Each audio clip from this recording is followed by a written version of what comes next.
It is a chilly day in Arlington, Texas, where the first major conference championship takes place in the Billion Dollar Palace for a conference that was so chaotic that one team single handedly screwed up every scenario that is cut and dry like the other four conferences, like the SEC, the ACC, and the Big Ten. And now, last week, we have resulted of what championship game we finally have in Arlington, Texas in AT&T Stadium. Today is the Big 10, is the Big 12 Conference Championship between the Iowa State Cyclones, number 16, taking on number 15, Arizona State. How are you guys doing today? This is going to be a big day because this is the first of the two streams I am doing today. I am doing this Big 12 championship game, and also later tonight at 8, I will call two games, both the ACC and the Big 10 championship game as well. Wow.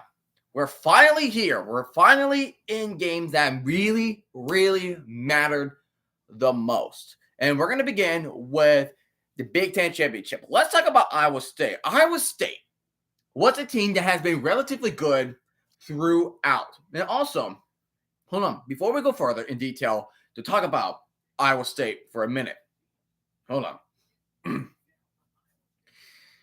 I expected that it was Utah, Oklahoma State, because they produced a lot of great results from last year. And man, oh man, they were disappointing. Utah and Oklahoma State didn't even make a bowl game last year. And everybody expected them, including myself, to be about the top of that conference. But we have Iowa State. Iowa State's been relatively good, but then they took those two straight losses. One to Texas Tech, and I believe the other one was to Kansas. And like I said, shout out to Kansas for making this whole conference into a catastrophe. So they're sitting at number 16. They almost took losses to UCF, and they almost took the loss to Kansas State. So they are lucky to be there.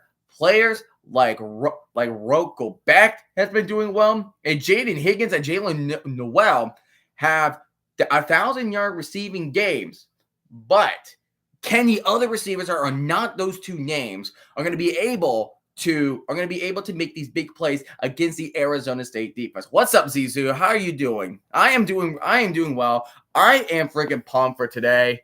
This is the first of the two streams I'm going to be doing today. I am completely booked today. Oh, and guess what? I'm completed student teaching. I am done with student teaching. And this is like a celebration right here. Like, what could not be better than to stream these games today and tonight?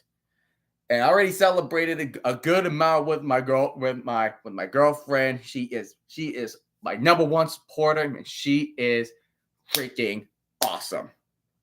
And yeah, so like, what can Iowa State do on the offense to go up against a good Arizona State defense? And speaking of Arizona State, this is a Cinderella run for them. Everybody. And I mean, I'm actually going to stream. Yes, I'm actually going to stream tomorrow. I'm actually going to stream the final college football rankings. The final 12-team playoff rankings. So I will do that. It's going to be a small stream, but I will stream tomorrow. Yes, to answer your question. A lot of people have Arizona State at the bottom. Like, we're talking about 16th place of the conference. 16. Look what they have done. Now they are the number 15 team in the nation. They defeated teams like BYU. They defeated teams like Utah when they were ranked. And man, they have superstars on that team. Sam Leavitt can run and pass. You talk about Ashton Genting being the best running back in college football this season. Look no further with Cam Scatterbo. That dude is a menace. He is a menace this season. And one of the top targets of the Arizona State team includes Jordan Tyson with over 1,000 yards. And the defense can do work, led by Caleb McCullough with 2 interceptions, and he's a linebacker. So, and you got 2 players on the defensive play that had 7 passes defended. But real question with that defense is, can they put the pressure onto Ruckelback? Can they do it? Can they stop the 2 receivers that have 2,000 yards? Because there's a big gap between those receivers, because like the third wide receiver only has like a couple hundred yards receiving. So if you can guard Jaden Higgins, if Arizona State can guard Jaden Higgins and Jalen Noel, Arizona State could win that game. And if you're Iowa State, what you have to do is you have to stop the dual threat of Sam Leavitt, and you got to stuff Cam Scatterbo. That is the key. Those are the key factors of what you need to do if you want to win the conference championships. Now, here's an issue. So if you're not aware from last night, actually we started the conference championship games. The most important one was the Mountain West Conference between UNLV and Boise State. Boise State did win 21-7. They did win. So as of right now, Boise State has locked the bye.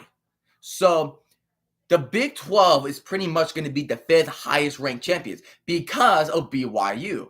BYU happened because they took crucial amounts of losses, including one to Kansas, which was really going to be something. So when you're going to do an NFL stream, I'm thinking of doing 40, maybe Rams versus 49ers on Thursday night. That's what I'm thinking. I think that's going to probably be the next stream after this. So it just depends on how open I am. But yeah, as I was saying, so the Big 12 championship is going to be the 5th highest championship. But Boise State has to bye. But the Big 12 could happen to have a bye, because if Clemson later tonight at 8 does shock against SMU, number 8 SMU, then we could have ourselves a little bit of a situation, which is I love. And we are kicking off right now, and the game is officially underway. And Arizona State will have the ball to start off the Big 12 championship game. Where did I put that? Okay, it's over there in the front. Okay.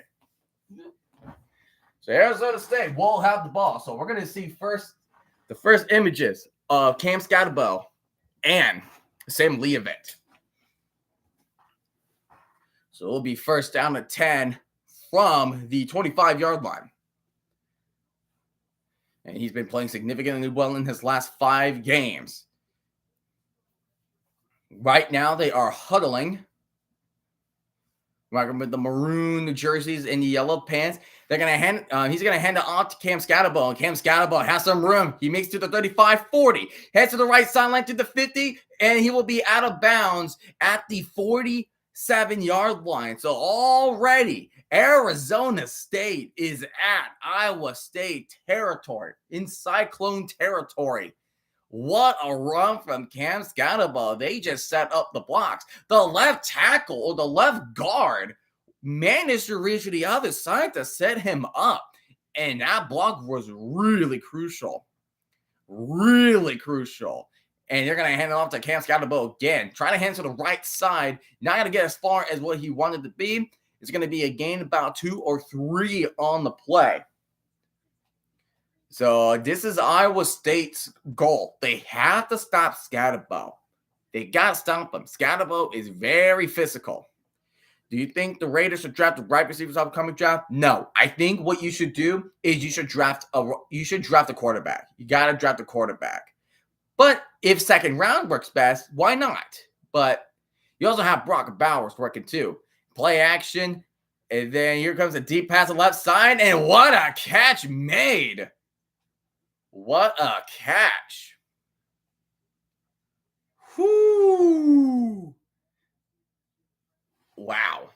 what a catch to Stovall. Yeah, what a catch to Stovall. Melquan Stovall with the catch. Jordan Tyson is actually out of the game. I did not know that. Their top wide receiver is out. So that's a little bit less pressure, but doesn't mean that it's gonna be easy for Iowa State. And there's a stuffed run from the Cyclones. Cyclones rocking with the all-white uniforms. I do like their blackouts this year. I thought Iowa State's blackouts was a really cool uniform design. So,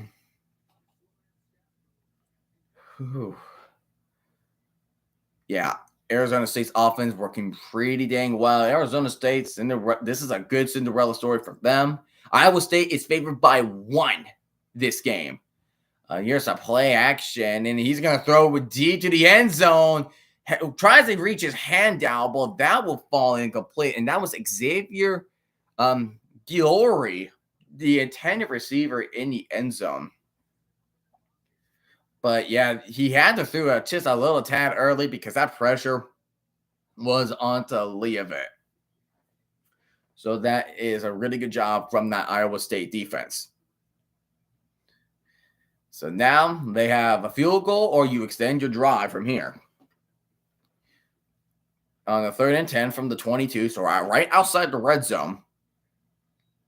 Leavitt's going to take the snap from shotgun. He's looking in the pocket. He's going to run up, and he's going to run it. He's past the 20, but he's going to be down to the 15. He is 3 yards short.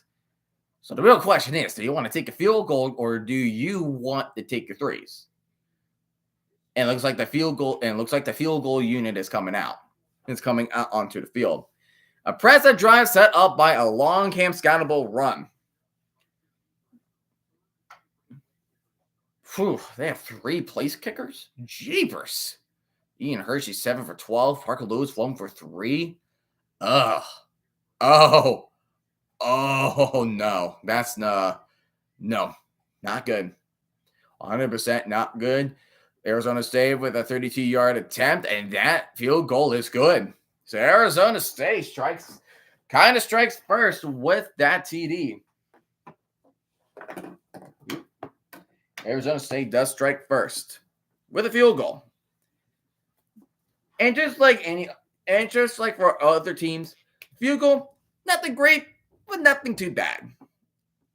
It's like a little bit of a compromise. If you really want to think of it like a little bit of a compromise. That's something I would have done. But yeah, the team that there's actually come to think of it, there is one team that took both teams down. Shout out to Texas Tech.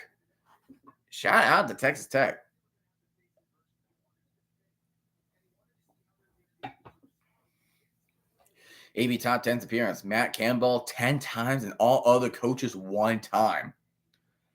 That shows Matt Campbell is a guy. What can he do against the Arizona State defense with Rocco Beck under center? How can Iowa State respond to the field goal? They were about to set off for kickoff. Let's see how Iowa State can respond. Here comes the kickoff. It looks like hooking a little to the left, and he's going to call for a fair catch. So Iowa State will get it from their own 25. And here comes Rocco Beck coming in. Yeah, I think what was set first with their good run was winning their Cyhawk battle. I think that's where it all began. Well, man, I gotta go. Hopefully, I'll be able to make it to the next stream. Of course, Zizu, take your time, man. I hope you have yourself a great day. Have yourself a good day, man.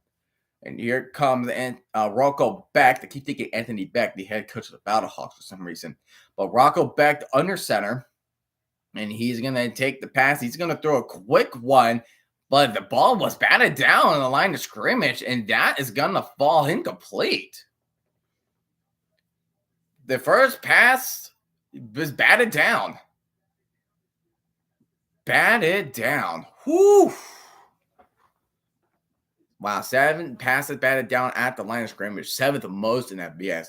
Well, looks like Rocco Beck needs to learn to throw the ball just a tad higher than he usually does.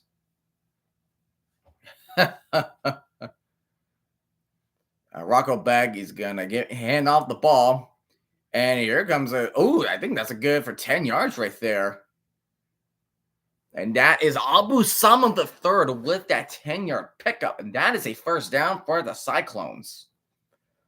I feel like if I say Iowa State and Arizona State, that's kind of like it sounded similar. So I feel like what I should do is I'm gonna try to refer them as the mascot names. So Cyclones, Iowa State.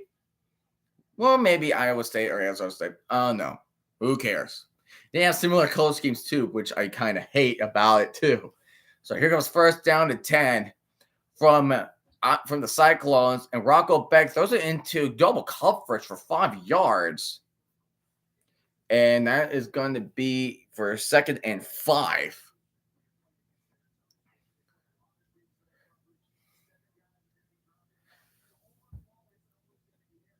Yeah, like the defensive back went to the left, and then the moment he saw his eyes on the defensive back, that's just where he like, oh, I gotta go to him. But you kind of missed. But who knows? So yeah, 2nd down 5 from the 40.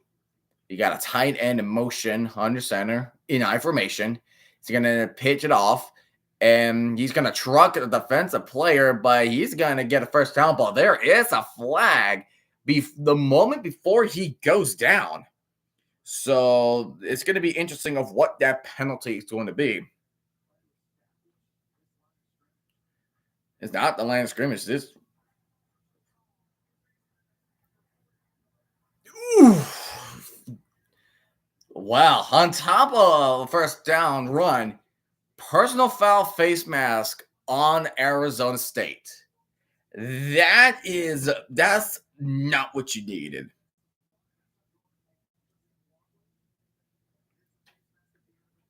Oh yeah, that's a face mask. That is cut and dry. That face mask is cut and dry. So now they're at the 39. Beck is going to throw a screen, and he's getting some running room, and he picks up 11. That is a first down for the Cyclones. And that was Carson Hansen with a great catch and run. So now we are 1st and 10 from the 28.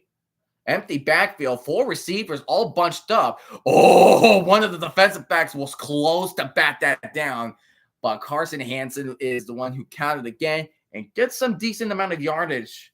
But it will still be 2nd down for the Cyclones as he gains about probably 6 on the field. So maybe it's going to be 2nd down and 4. But yeah, 2nd and 3. So Iowa State, they know how to run this ball. They know they got the rhythm going. They can't make too hasty decisions. They can't make it too hasty decisions. Just take your time and run the thing. And here comes Sama in motion, now on his Beck's right, and he's going to hand it off to Sama. And Sama's going to be gaining 2. He will be 1 yard short of the first down. So this is going to make a break. Iowa State's momentum. Keep going. And they're going quick. They're going to try to keep me sneaking. And it looked like he did not make it. He did not look like he make it. But it looked like he did not make it. It did not look like it. Yeah, that's 4th down. That did not. Oh, wow. They're giving it to them? It really looked like he was short. It literally looked like he was short. I feel like they should probably review that. It looks short, but whatever. It's football. Rocco back from the 18. Shotgun formation. He's going to play action. He's actually going to keep it to himself on the read option, running to the left sideline, and he will be down at the 13. So it will be about a gain of 5 with that run. They're going to keep it running. Slow and methodical. That's what Iowa State's going to do.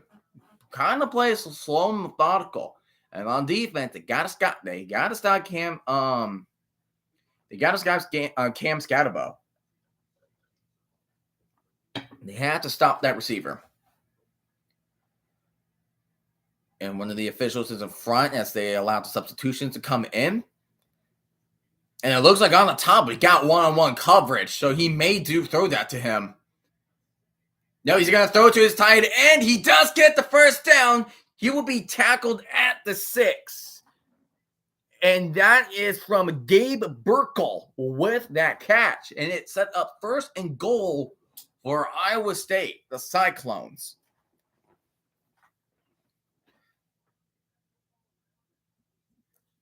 That was a really good throw out with the catch. So now they have 3 cracks to try and take the lead of this game. 1st and goal with about 7 seconds remaining in the first quarter.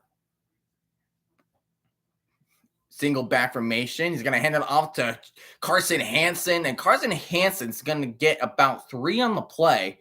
But there is a penalty flag on the field. So it may be holding on to Iowa State.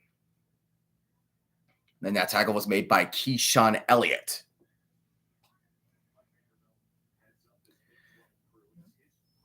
Let's see here, distinguishing.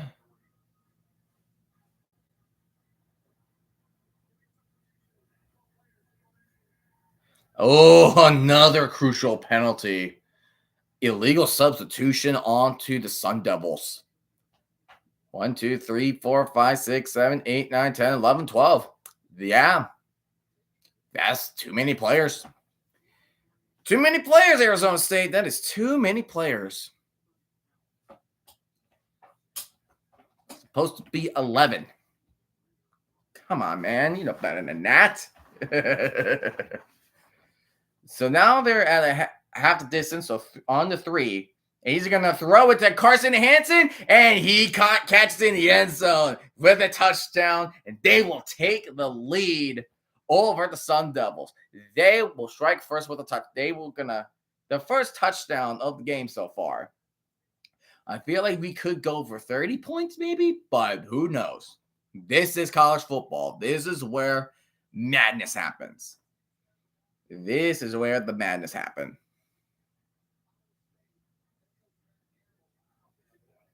Nobody was covering that flat. Nobody was covering that flat. And that field and the extra point is good. Iowa State will take the lead 7-3. You know what? In the meantime, when we have a commercial break, there's another conference championship. You want some action? Let's check on the action between Ohio and Miami of Ohio. And it looks like Miami of Ohio is winning 3-0.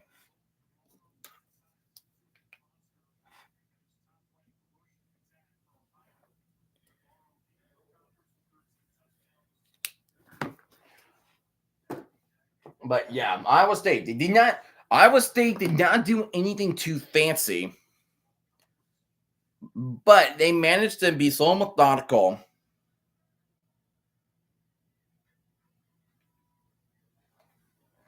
And that's a big catch from Ohio. But yeah. Georgia versus Texas, I feel like that's going to be a good one. A really good one. And then you also Penn State and Oregon. I was hoping, like, I was like when it comes to the like when it came to the Big Ten championship, I was like, okay, I'm kind of worried if we have to face Ohio State again, because like they could like they could sort out their revenge against us. But with that loss to Michigan, I was like, you know what? I'm okay if we have to face either Indiana or Penn State. And if we got Penn State, I was like, okay, you know what? That is completely fine with me. I am okay with Penn State. What's up, Thomas? Hello, my friend. How are you doing today? I am doing really well. How are you doing? Oh my gosh, it's a Gilmore Girls commercial.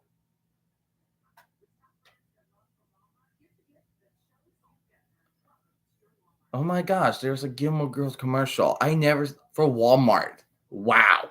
My girlfriend loves that show. She loves Gilmore Girls. I should get back to that watching that show too.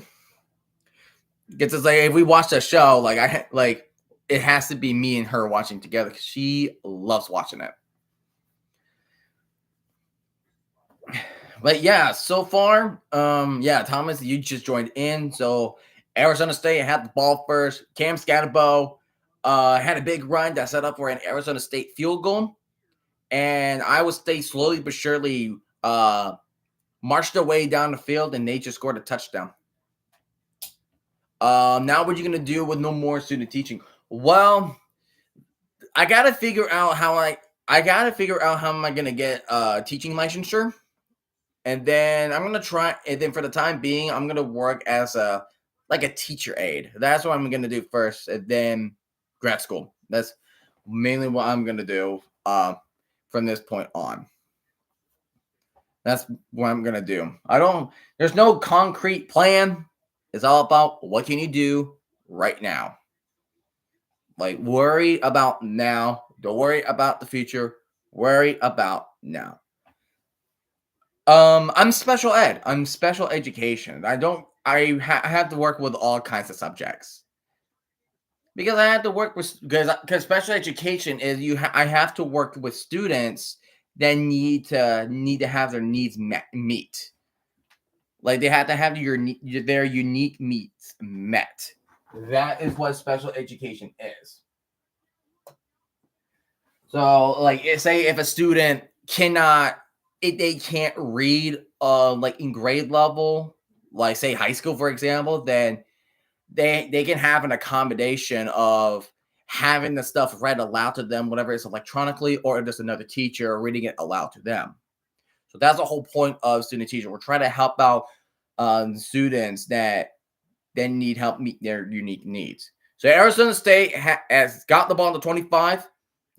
Leah Vett is going to throw that as a check down with about a gain of 5, about 4 or 5.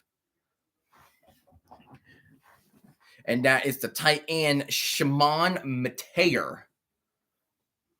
We need more people like you in the world helping us like this. Yeah, I'm going to say this, like, and it's been like this for a few years, probably a decade. Like, there's a massive teacher shortage. There is a massive teacher shortage, no matter what teacher you are. Cam Scatterbo with the run, tries to run on the right side. He almost gets the first down. Looks like he's going to be 1 yard short. It's going to be 3rd and 1 for Arizona State. But yeah, there's a massive teacher shortage, especially special education. Arizona State with 69 yards. Can we get nice in chat? Arizona State has a total of 69 yards. Let's get a nice in chat. Anyways, 3rd and 1. I say try to give it to Cam Scatterbo. He's very physical. Question is, can Iowa State stop him? They're going to pitch it to Scatterbo. And here comes the blocks. Oh, he's short. He's short. Iowa State managed to stop him. He was short. That's a really good defensive play from the Cyclones.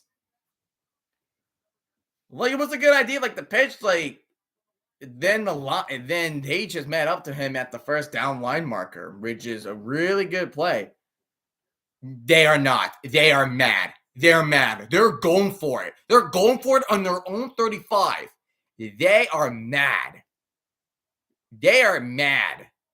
And here you go. They're going for it. Leviette has the ball. He's going deep downfield. He has a man open, and he got his man to the 20, to the 15, to the 10, to the 5. He will be tackled at the 2. Oh, my goodness. They were expecting a pitch they were expecting a handoff to Cam Scatterbo, but they forgot there was a receiver down on the left sideline. Oh, my goodness. It was just a slant route because there was a blitz right there. And then here he is just wide open. He was open. He was open. That was a gutsy call from Matt Campbell. What? No, not Campbell. The head coach Dillingham. What a risky call. And there will be a flag on the play, more than likely a false start. What's that guy's first name? What's the guy's first name for Arizona State head coach? Because wow, that was risky. That was a risky play. It was a deep pass too. Holy Kenny Dillingham. That was, I never seen a play like that. That is how you get your team fired up. To keep being motivated. To keep having that drive. Because holy. I need a drink. Holy crap. Wow. Thinking because Matt Campbell is the head coach of Iowa State. Kenny Willingham and Matt Campbell. But yeah, Arizona State. Yeah, they are two. Yeah, they were expecting to be the last this year. They were expecting being last this season. And here they are. A Cinderella story in the making. They just got to win and head to the CFP to officially start the Cinderella run. Or has it already started? Has it already started?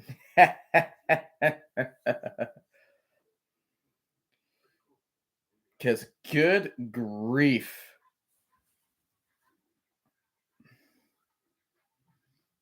I love it. I really love it. So I think it was a timeout from that team because I thought it was going to be a false start. That is what I initially thought. That's what's going to be. I thought it's going to be false start.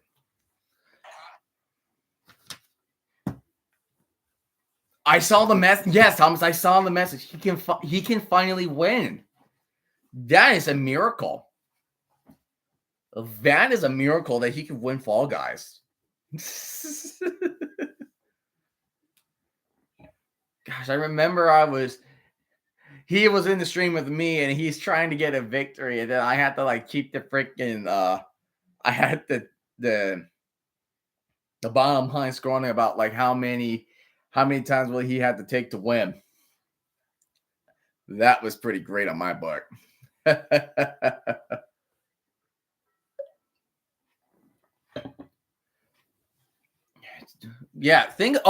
Thomas, think about this.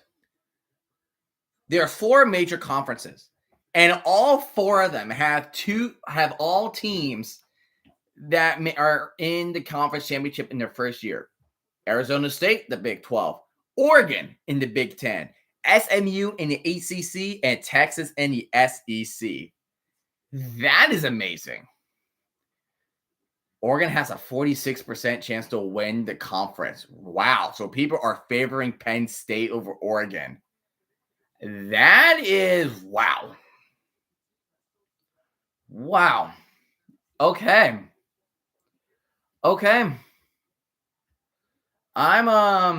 I think I should be scared. Anyways, yeah, first and goal. Yeah, Arizona State is the team that took the timeout. And there comes Scatterable Wildcat formation. Here's a stiff arm going the other way, and he's trying to throw it away, and that was almost picked off. That was a play that almost ended in disaster. Wow. A play that almost ended in disaster. Because they're trying to do a Wildcat play. He's taking it to red snap. Well, all the Cyclones were ready on the left side. It's like, oh, it's him. And there were some Cyclones that have already penetrated their blocks. And he's trying to throw it away. But thankfully, it's not only intentional grounding, but thankfully it was not intentional grounding. So here we are in I formation for Arizona State. And he's going to hand it off to Cam Scatterbo. And Scatterbo is going to get stuffed. If Washington has a kicker, we beat there instead of Oregon. Let's see here. I want to see if you guys would have, let's see, been there. I'm looking your team up, Thomas. I am looking your team up. I am looking your team up. Why? Because I want to prove my point. 3rd and goal for Arizona State at the 3. Leviette is going to keep it to himself. He's going to run to the left sideline, and he runs in. That is a touchdown for Sam Leviette and the Sun Devils. Did I mention that we're still in the first quarter? Did I mention it? Let's see. Thomas, you will still not have make it. Because you got crushed by Penn State, you got crushed by Indiana, you got crushed by Iowa. So you probably would not have make it. So it's not just a kicker that would have been in there. That would be in the conference championship. And Arizona has got the extra point, so they have retaken the lead 10-7. But that was funny how like everything went down between Washington and Rutgers. That was pretty funny how they all happened.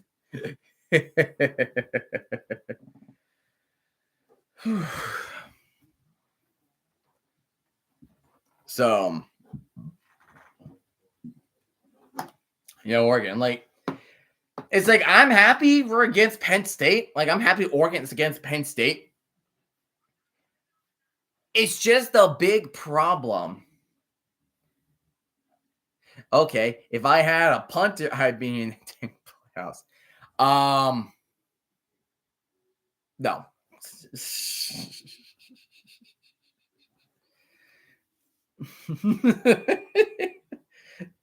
Stay salty, my friend. But what was I about to say? I forgot what's about to say. No, so I was like, I'm excited to go up. Like, I'm excited that Oregon's going up against Penn State. But my issue with that is Penn State can make good second half defensive adjustments. Like, yes, people do meme on James Franklin and about how he never wins against a top 5 team.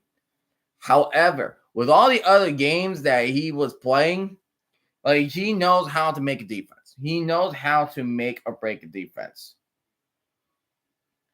Oh my gosh, Kadarius Toney's on the Browns active roster.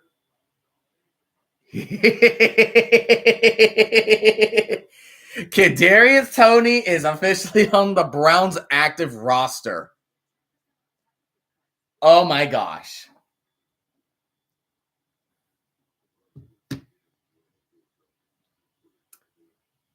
He's on the NFL team. Oh my gosh. He can no longer BS his way through a ring again. Freaking Kadarius Toney. Watch Kadarius Toney pop off with the Browns with Jameis Winston of all quarterbacks. Imagine if he had a game of his life tomorrow against the freaking Steelers. Imagine. That would be great. That would be amazing, actually. I completely forgot. I forgot. We're in the first. I forgot to put down the quarter.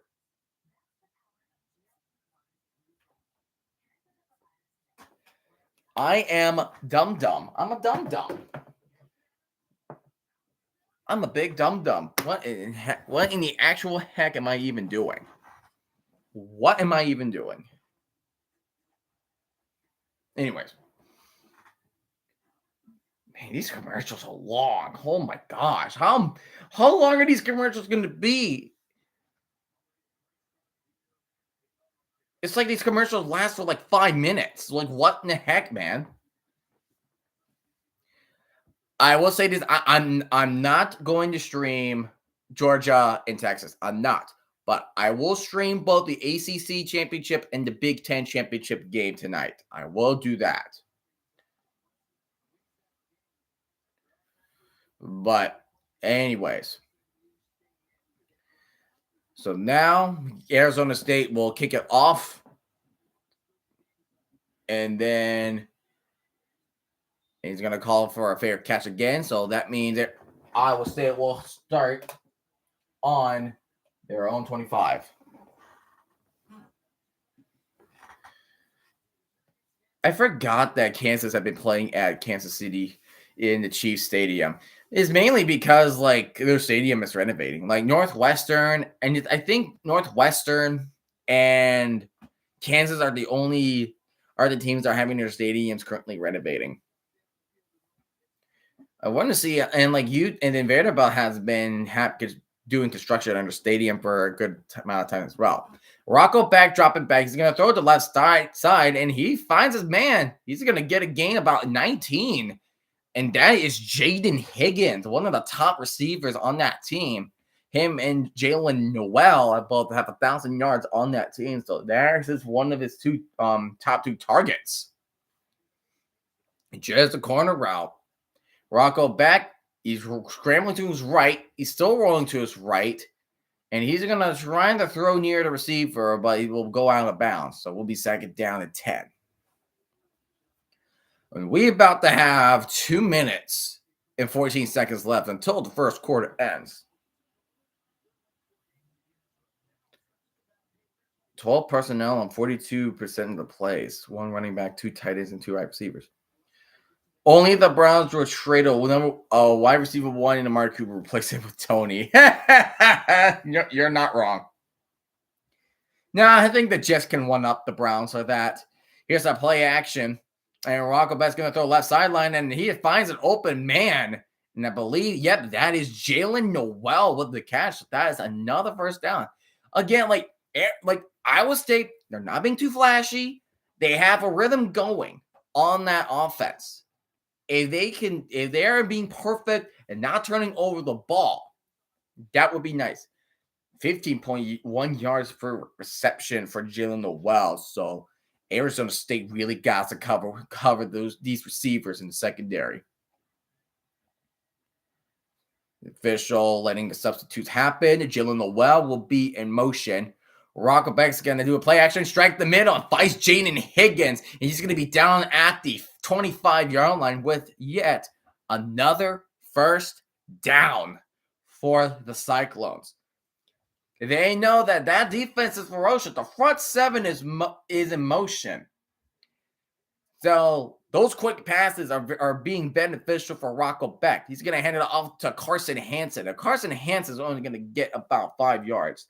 And we're about to hit a minute left into the first quarter, so we may have time for only one more play before the second quarter will begin.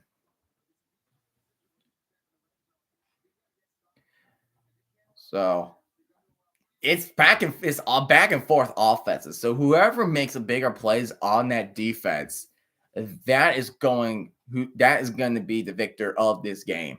Then we'll go to the CFP. On formation now. Play action, Carson Hansen. He's going to dump it off to his tight end. I think that's Gabe Burkle. And he will get a first down. And the clock will continue to tick. I will assume that this will be the end of the first quarter in the Big 12 championship. See, they're going to try to get them to jump off sides. But it is officially the end of the first quarter. So, while Iowa State is in the red zone, Arizona State still leads the game 10-7 in the second quarter.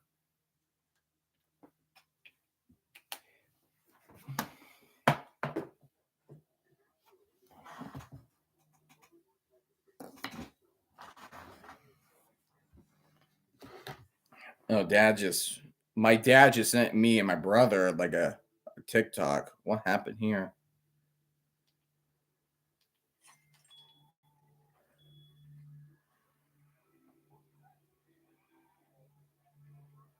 Holy crap! Oh my God.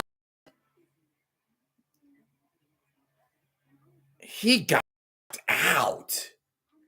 Like he like literally got knocked out and went in the fancy position. Jeez Louise. And he was a defenseless receiver. He's a defenseless receiver too. Wow. I'm definitely not showing that. But holy, that was bad. That was bad. But it really stings to see like Trevor Lawrence on IR and potentially missing the season. That is not deserved. Like, well, what Shahir did, that was just so uncalled for. And just with how he is taking it. Awful. Again, that's just awful.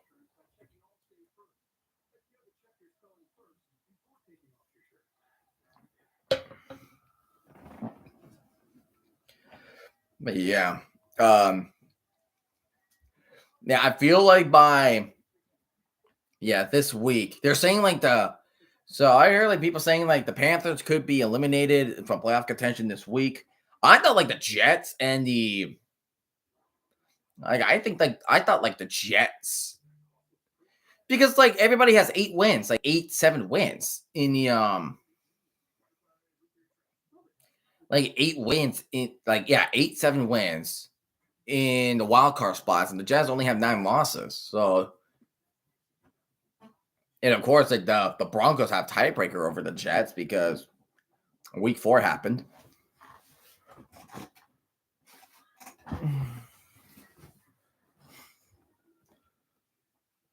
Extreme Makeover Home Edition. What is this? Oh, I see. Like, oh, it's just like giving them like a brand new home. Oh, I see. I see. Here's my other question. When is the UFO going to drop a schedule? When will that drop? When is the UFL schedule going to drop? Are you seeing the Madden game SRG and I played last night? No, I don't think I did. I don't think I did. I was busy celebrating. I was celebrating my completion for student teaching last night. What happened?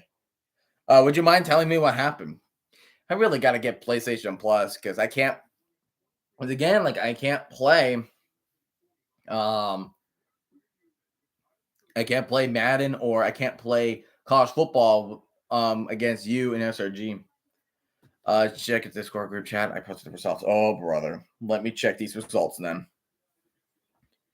Let me check the results, boy. 35 points, 5 touchdown, and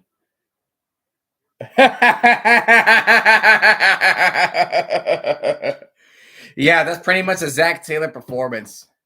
Heading off to Abu Sama the third, just to gain 1 yard on the play. So now it is 2nd and goal for the Cyclones. And Rocco Beck, 17th straight game with a passing touchdown. Impressive on his own right. 2nd and goal, empty backfield. There's trips on the bottom of the screen and potential one-on-one coverage on the top. And he's going for it. And that is a good defensive play from the Sun Devils, batting it down, going for the back shoulder pass at the end zone. But that does not fool the Sun Devils for sure. Jaden Higgins, I believe. Yep, Jaden Higgins was the intended target of that play. So here we go. 3rd and goal. They got to have a pass play. It's touchdown or field goal for Iowa State. Arizona State needs to stop them right here. And that is a false start on the Higgins. He completely flinched. He went like this. So that's going to give him a little bit more trouble. Like he took like 2 steps while running, and then he's like, "Oh, well, I just committed a false start." So that was 3rd and goal from, I believe, the 14. So they really got ways to go. Yeah, from the 13.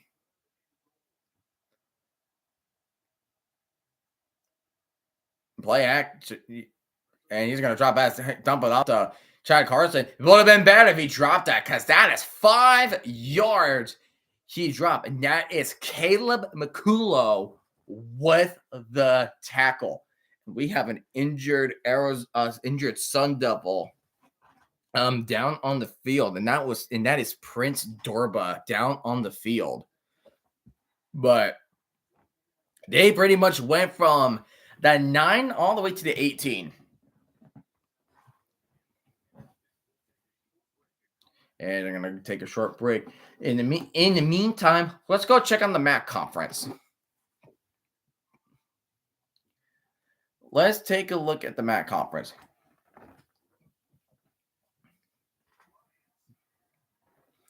It looks like, Ohio has taken the lead 7-3. And they are in Miami's territory. And big run from Ohio. My money's on the team that's from Ohio. I am sad. Because that was just a terrible joke. The MAC the MAC championship does take place in Ford Field. It does take place at Ford Field. Is it? I think the MAC championship. I think that's the only group of 5 conference that have a neutral field as a championship game. I would think.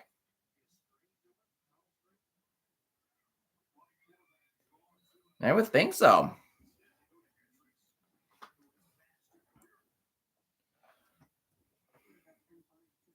I'm not sure, because I feel like Sun Belt, I know Conference USA, Sun Belt, Mountain West, and the American Athletic. Like, I would think that they would have like whoever's the better team, like whoever's the highest seed will get to host a game in that stadium. That's what I'm thinking. What it could be the case.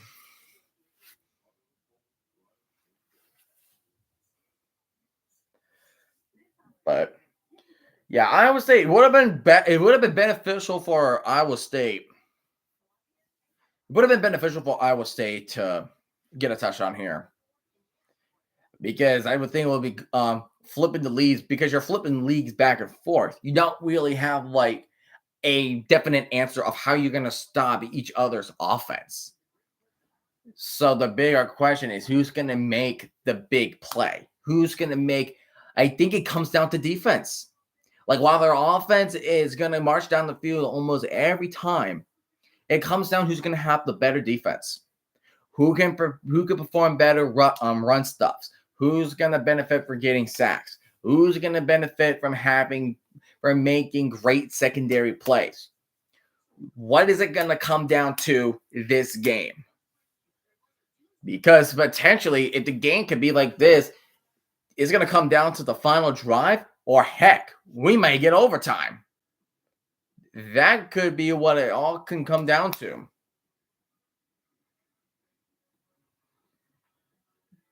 That's what it could all come down to.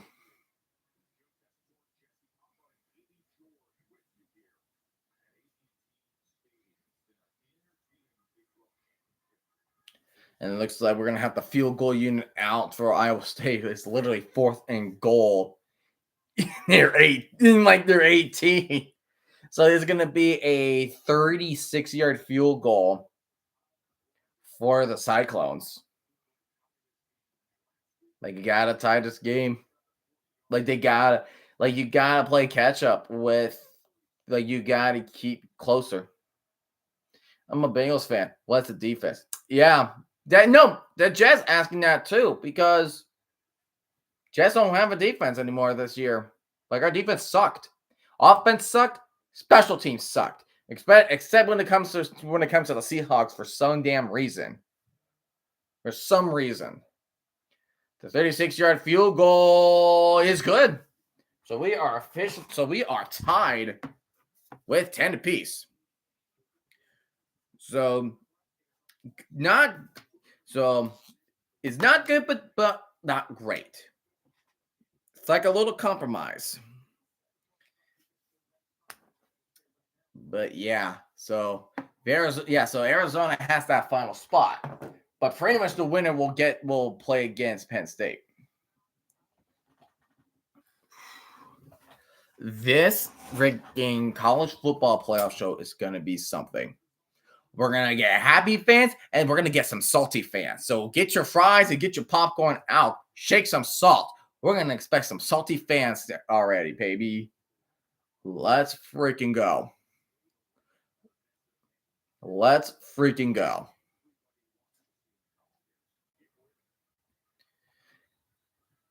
I'm just wondering, because it's like if an upset happens. Breece Hall is out tomorrow. Shoot. Breece Hall is out against Miami. Well, we're not going to win that game anyways, so. All right, take care, man. Be careful at work, okay? Be careful at work.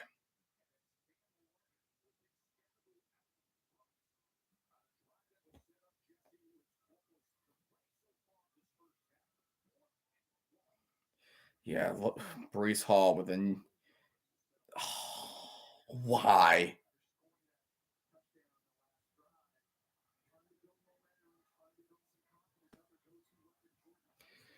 Anyways, Arizona State from the 25 is going to hand it off to Cam Scatterbo. And Cam Scatterbo is going to have another big run. He runs for the first down. He's still on his feet. And here he goes on the right sideline. 2 to 40. 2 to 35. He is breaking tackles. Oh, my goodness.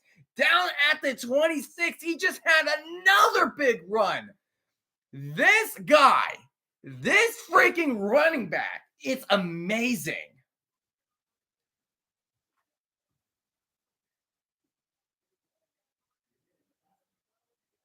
Wow. What a run. Look at that. 1, 2 broken tackles. And the third one's going to be breaking off. He broke 4 tackles. It took 5 total tackles in order to bring Scatterbo down. He's a freak.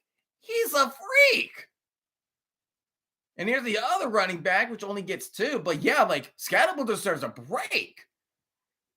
This is like the college football edition of Beast Mode. The Beast Quake, but no touchdown. He was just refusing to go down. Now that is an angry run. And already, he has 6 rushes, 82 yards, and 66 of them were after contact. He is insane. He's insane. And Leviette, he's going to throw a screen. And here's some good blocking. And he does get the first down still on his feet to the left sideline. And he'll be down about the 17. And we are in the red zone for the Sun Devils. Going to retake that lead. And here comes back Cam Scatterbo. Out for 2 plays, catching himself a breath after that freaking angry run. This is why he's one of the best in the business in the running back position. Very physical.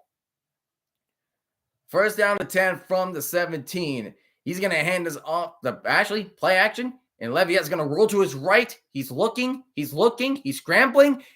Breaks out 2 tackles. He's running to the left sideline. He gets the first down, but he'll be down at the 3. What a run from Leavitt. That dude can pass. He can run. He can do it all.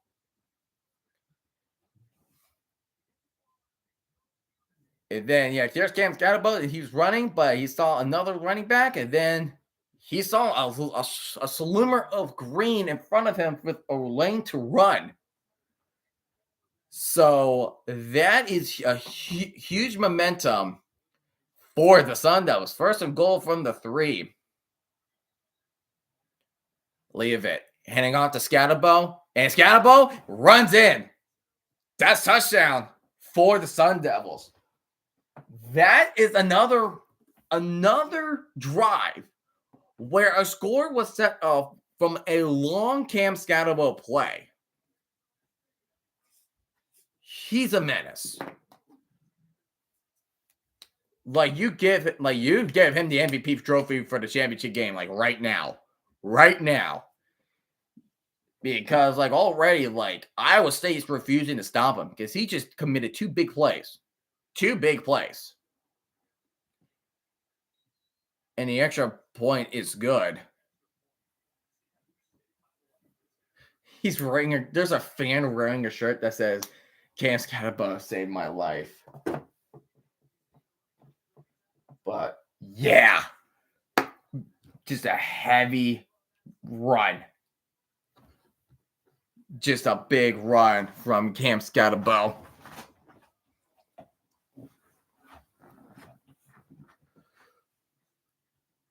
Ashton Jeanty made, and speaking of great running backs, Ashton Jeanty, over 200 yards on a touchdown against UNLV. He is continuing to do his thing. Continuing to do his thing. I'm all Ashton Jeanty. You know what? I'm gonna leave it up to you guys. I'm gonna put up a poll. Who deserves the Heisman Trophy? Who deserves the Heisman Trophy? Travis Hunter from Colorado, or Ashton Jeanty, Boise State? All right. That's going to be a thing throughout the whole stream. Who deserves a Heisman Trophy? Who deserves it? In my opinion, I might go with Ashton Jeanty. I just love what he has been doing. And the moment after I remember just chilling, just watching college football, getting ready for Texas A&M versus Notre Dame. I was watching that, man. I was like, who in the hell is that running back? He's torching that Georgia Southern defense. And then I realized, oh crap, Oregon's playing against Boise State. And then I said, we got to stop him at all costs. I mean, we won, but we did not stop Jeanty. Jeanty ran all over on Oregon. All over. It was nightmare fuel. I was like, are we going to be able to stop that man? I just love Jeanty. I was loving that man from the start. And then he's been consistently pulling off these performances. I'm like, holy crap, he could win the Heisman. No joke. That is a Heisman-worthy performance. It's not just a one-off thing. He's consistently pulling off big numbers. I really wanted to see him win that Heisman Trophy. That Heisman Trophy is going to be his. That is just what I'm thinking. Last conference championship Iowa State was 1912? The Missouri Valley Conference. So they have not won a conference championship in over a year. 1912. Arizona became state. The Titanic sank on April 15. That was 2 years before World War I, 8 years before Prohibition, and 17 years before the Great Depression. Golly! And then here comes a fair catch from Iowa State. They will start on their own 25-yard line. Now you need touchdown because you know Cam Scotland is going to run all over you. You have to score like almost each drive.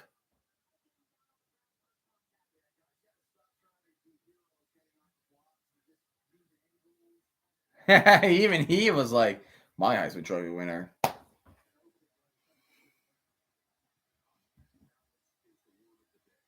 And here comes Rocco Beck handing it off to Carson Hansen. And Carson Hansen will get a gain about 8 on the run. But yeah, so Rocco Beck, again, if you're Iowa State, you cannot be stupid with the ball. You cannot make these hasty decisions. That is the key factor. And here comes Jalen Noel in motion. One of Beck's biggest targets for today. And here comes back play action. He's going to throw deep left side field. And that is incomplete. Trying to throw it to Jaden Higgins on the go route on the left sideline. And that ball will be complete. So it will be 3rd and 2 for the Cyclones. Oh, that could be a bit of holding. He was kind of tugging on that jersey. That should be holding. That should be holding. And it comes 3rd and 1. They got to get ready. And pitching it to Hansen. And here's Hansen. He gets the first down. He did not get an explosive play off since he was tripped up. But that is a gain of 5, which is enough for the first down for Iowa State.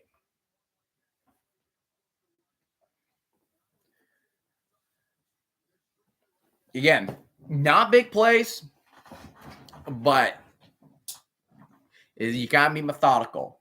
210 yards compared for total yards for Arizona State and 133 for the Cyclones. Audibling with 4 wideouts on pistol formation, handing off to Abu Samu. Or actually, it's not Abu Samu, it's Jackson. He gets a gain of 9. That is a gain of 9 on the run. See, Arizona State, they got 3 defensive players playing deep. But they took that cover, but they took that chance. But they took that chance and they just like, you know what? We're just going to run it. You guys are playing deep. You're not going to reach to the running back in time. So that's what we're going to do. So there's a gain of 9 right there. Mark up back. He's going to play action. Rolled a little bit to his right. He's standing in the pocket. He's looking. He's going to scramble. Avoids the sack. He's going to throw it to the right sideline. The ball will fall incomplete. So now you're back in the same situation you were before with a 3rd and 1. Same situation on 3rd and 1.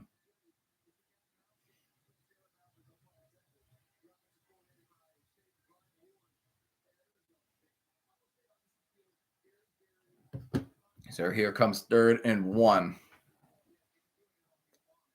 Oh, there's so many. Wow, there's a lot of substitutes for the Sun Devils.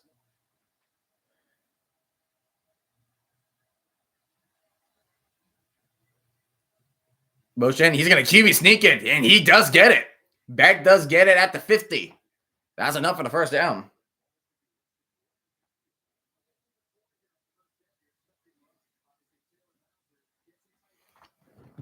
So Iowa State has 12 first downs, and Arizona State has 6. And Arizona State's winning. And mainly because those big rushing gains from Cam Scotland.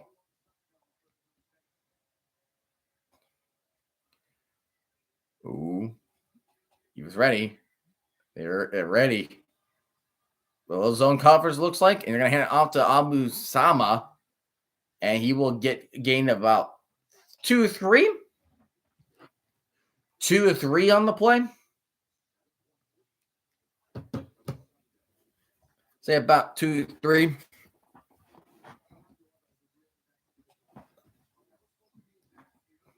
But at the same time, like, Iowa State doesn't have yardage because of You don't really have a lot of total because they're just being so methodical. Good, Anthony. How are you doing today? Are you ready for these college championship catastrophes? And back going deep right sideline, and oh, what a catch by Jaden Higgins at the 30. Wow, what a freaking catch! That's a big play Iowa State has been looking for. He does get the 1 foot down. And congrats on finishing your student teaching. Why, thank you so much, Anthony. I really appreciate you, man. You are amazing. You guys are just all amazing. I hope I'm ready. Oh, yeah. Penn State's going to be tough, man. Anthony, Penn State's going to be tough. Oh, and look what I got. I got an Oregon Mini on my girlfriend. My girlfriend, she got me this as a little gift. She got me this as a gift. And it looks like this. Man, Arizona State had to have 8 people in the box. 8 people in the box. Also, I owe Timothy an apology. I wasn't aware he knew. Who's Timothy? No, Anthony. Who's Timothy? Timothy. Oh, and here's a screen to Jalen Noel. He's gonna. Ooh, he does not get much. Gets 2. You only got 2. But yeah, who is Timothy? I wonder. Who is that? Who is that man?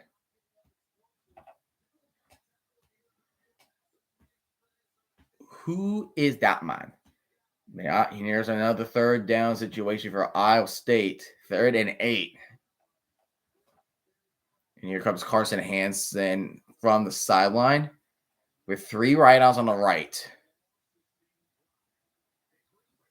And he voiced 2 sacks. He's going deep. Incomplete. Wow. He avoided 2 sacks. He had his arms up like this. He's looking for pass interference.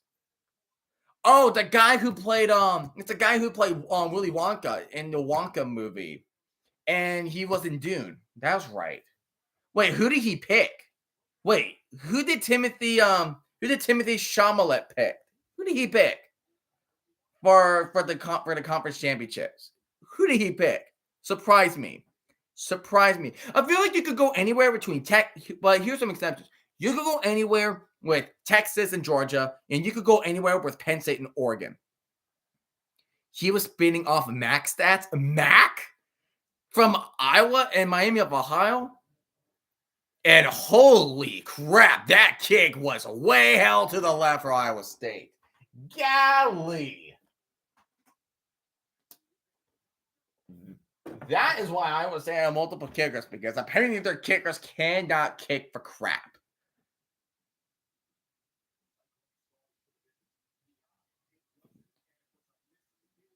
Oh, man. And Matt Kamba is furious on that sideline before they missed that field goal. Wow. Speaking of the MAC game, let's go check on that right now. And Iowa State extended their lead 14-3. Whew. And Miami's on the 4th and 6th, but where are they at specifically?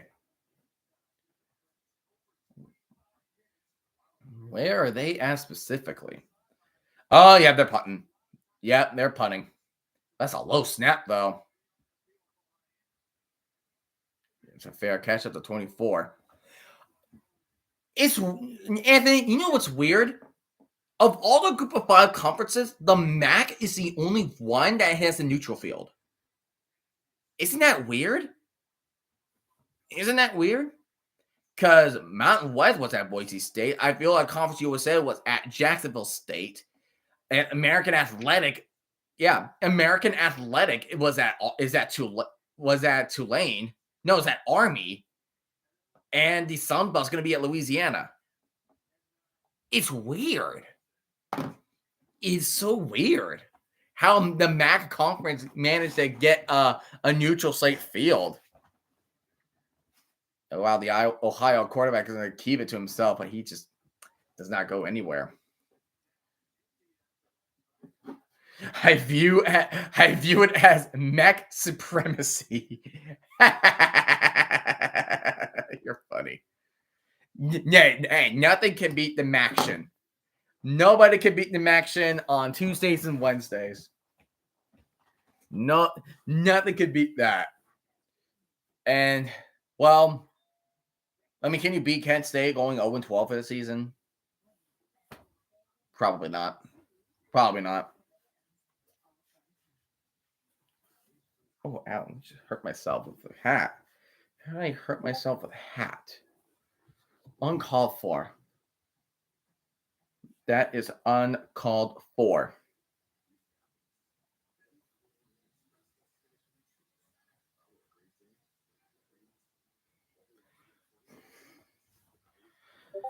But yeah, Iowa State, they did not score. That is not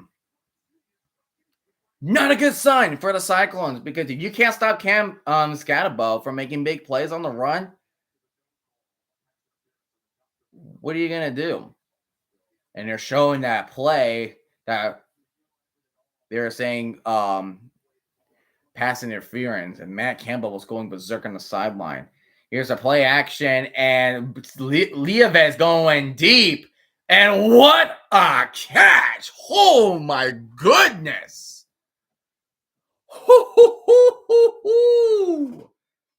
To McLean. McLean with the big catch. Hey, Cam Scatterbo already got a big run. I'm gonna go throw a deep pass. The ball did hit the ground, but he had firm control. That's a catch.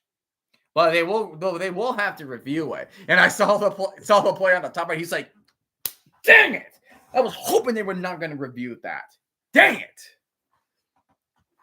But I think it's a catch. Because yes, here's the thing. It's like, yes. It's like the ball did hit the ground, but he is still holding firm control of it. He is holding firm control of it. So I would say, if I was the officials, I call that a catch. I will 100% call that a catch. And the previous play is under further review. I say catch. That looks like a catch to me.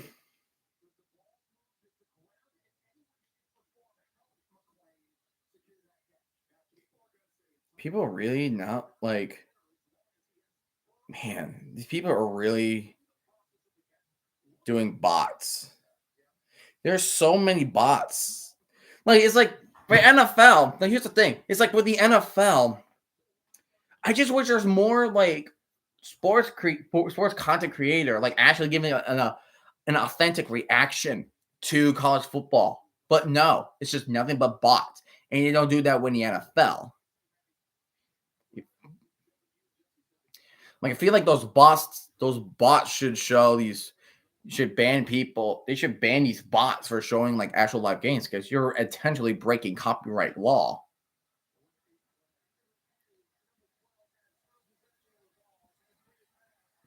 Told you, call stands.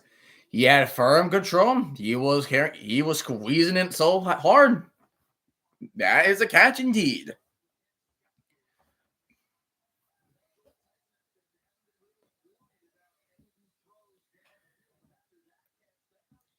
And now, yeah, first down and 10. You have first down and 10 from the 29. Great field position, Arizona State. They can seal it away. You're going to play action. He's going to throw deep left sideline, but that's going to be a bar behind the wide receiver. And that was Xavier Glory was the intended receiver on the play. John Hancock? Oh, John Heacock. I was like, wait, John Hancock? The guy who had the biggest signature on the Declaration of Independence, he's playing? He's coaching? But second down and 10 from the 29. Leah Van is shotgun. You're gonna hand it off to Cam Scatterbo. And Cam Scatterbo, he finally does go down with a 1 yard gain. So now you're at third down and 9. So that so trying to hand it off the ball to Scatterbo is more than likely not going to happen.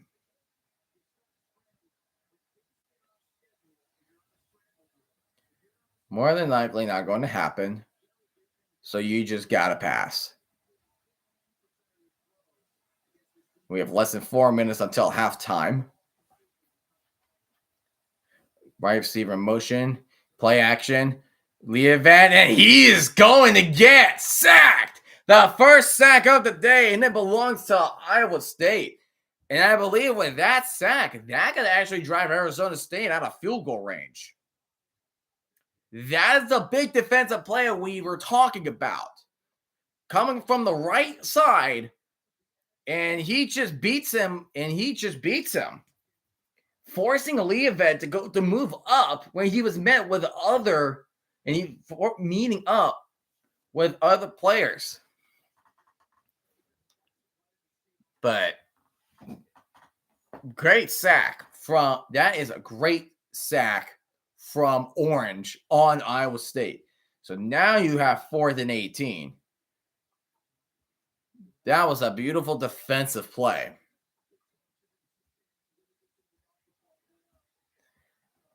And it looks like we're going to have like I said, they're going to delay the game so he can have more room to punt.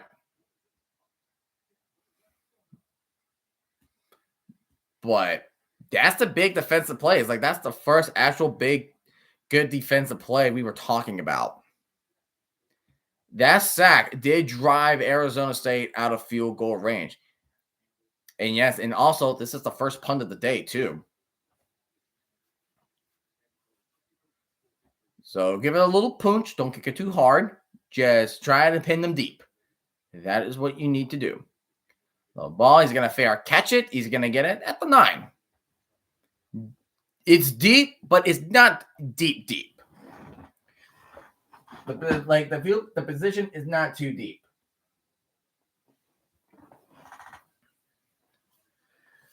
So now essentially Iowa State has their own 2-minute drill. We're about 2 minutes and 39 seconds left until halftime. So they're showing a kid on the Jumbotron just cheering. I love it when they show kids just being themselves. I just love it. I freaking love it. But here we go. First down and 10, 2 minutes and 39 seconds remaining for Iowa State. And Iowa State will have the ball in the second half of the game. From the 10, Rocco Beck is going to hand it off to Jackson. And Jackson is going to get nothing out of it. So good run stuff for Arizona State.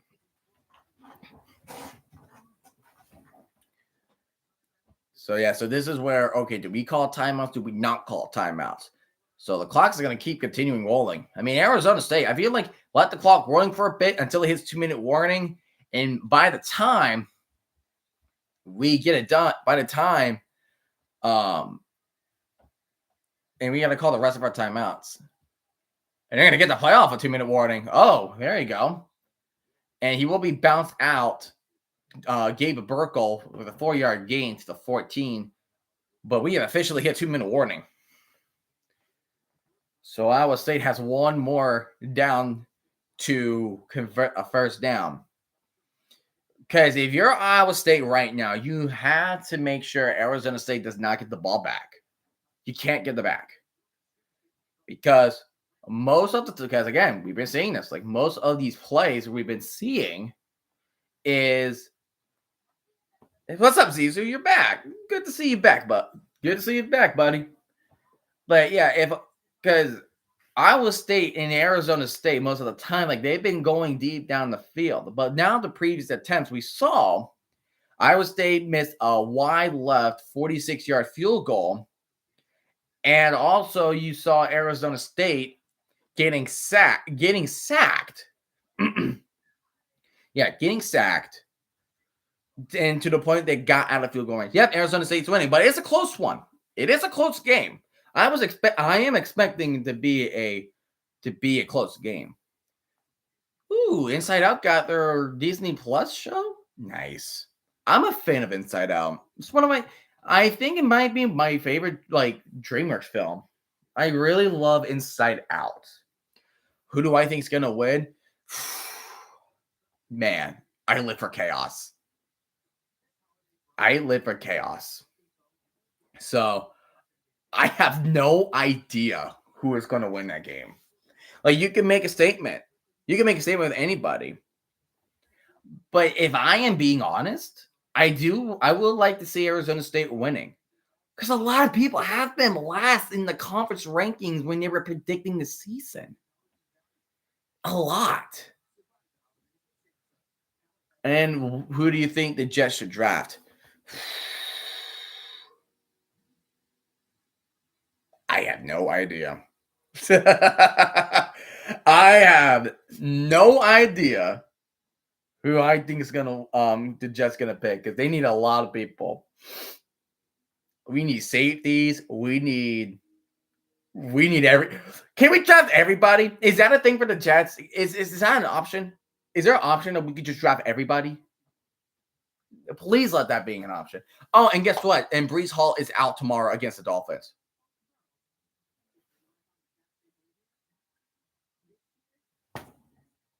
So I'm immune to this. I'm immune to that. So how's the lore going? Let's see. I think I'm losing in both leagues, but it did not go too. It did not go too much. Like I'm only down by 10.3 because the bastard SRG had Amon-Ra St. Brown. I have him in the other league, but he only had 10.3 points, which is not terrible. It's not terrible. And then on the other league, I'm facing SRG as well in my league. And excuse me. But I need to have one person. And Rocco Begg going to the right sideline. He's going to throw it out of bounds. Wow. So Arizona State could be in a good field position. They're going to be punting that from like just outside of the end zone. And Neo's going to perform halftime. Neo. I have not heard of that name in a bit. The last time I heard of him was Give Me Everything with Pitbull. That's the last time I've heard that name. So whatever happens tomorrow and Monday, it happens. So if he wins the division, he wins the division. If I win, I win. The punt, he does get past the 50, and he's going to take it from the 38. And Arizona State still running. He's going to be down to 49, but there is a flag on the field, so that could push him back from a great field position that they have already. So now, here comes the official.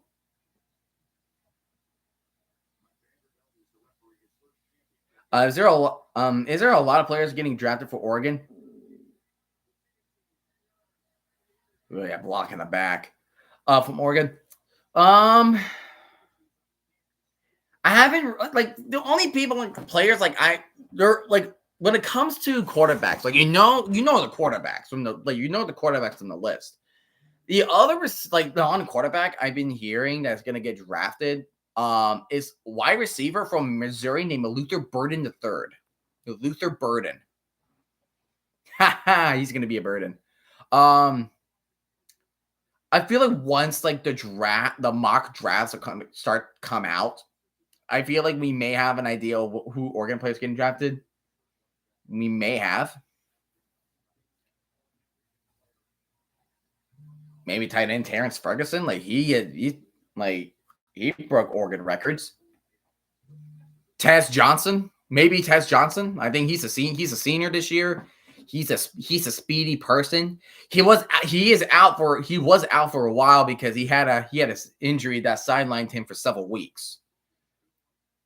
I forgot other players that are seniors, but you're handing off to Scatabo. And Cam Scatabo making a spin move. He gets the first down, and he's still going to 50, 45-40, 35-30, 25-20. Trying to break another tackle. People get down to 18. The third time this man is making these plays, and he's doing the Ezekiel feed me.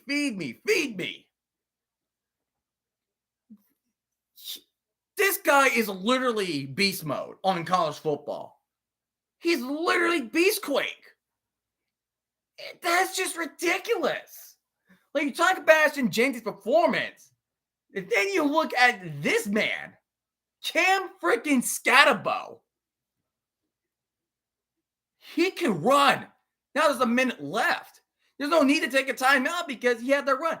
9 rushes, 138 yards, and a touchdown. He is ridiculous. Oh my gosh. And of course, the cat wants in. Hold on, cat. I gotta get through this play first. Receiver in motion. He's gonna throw a screen to Scatabo, and Scatabo is running to the left sideline, and he will be out. His knee touched out of bounds first, so the clock will stop.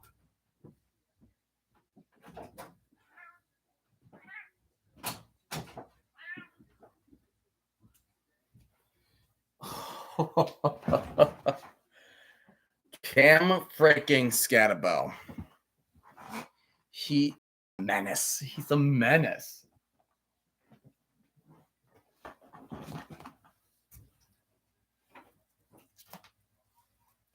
And here's 2nd and 5. Fakes the pitch. Leavet, he's still running. Passes line of scrimmage. Runs for the first down. Oh, and he got tripped up before he reached the goal line. It's still 1st and goal, but that was almost a touchdown for the Sun Devils.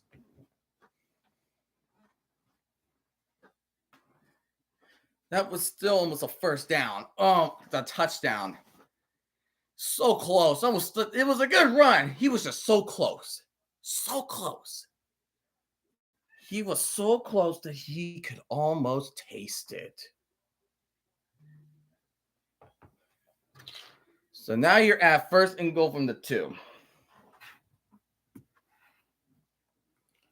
Got receiver in motion. Hand out to Cam Scatabo.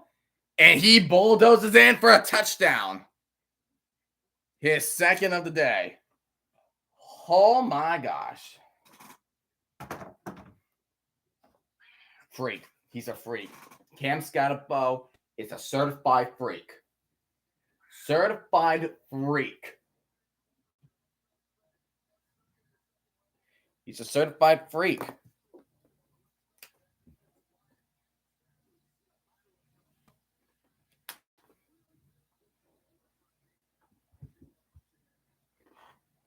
And the extra point is going to be up and good. 27 seconds.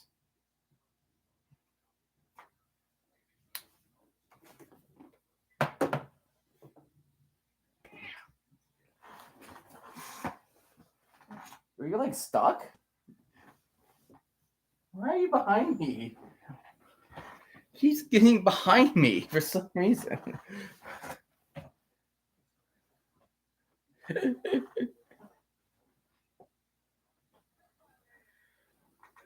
But Iowa State's done.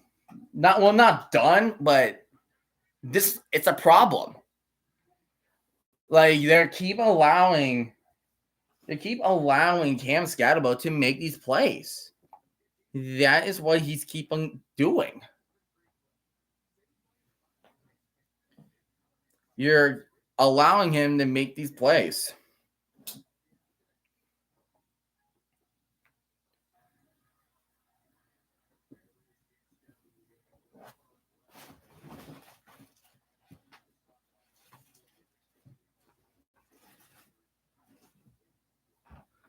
But 27 seconds until half.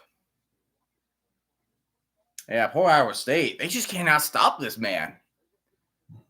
They cannot stop this man. He's going to do a fair catch at the he's going to do a fair catch at the 25. But his jean jacket says boredom kills. Well, he's not killed. He's certainly not killed so far.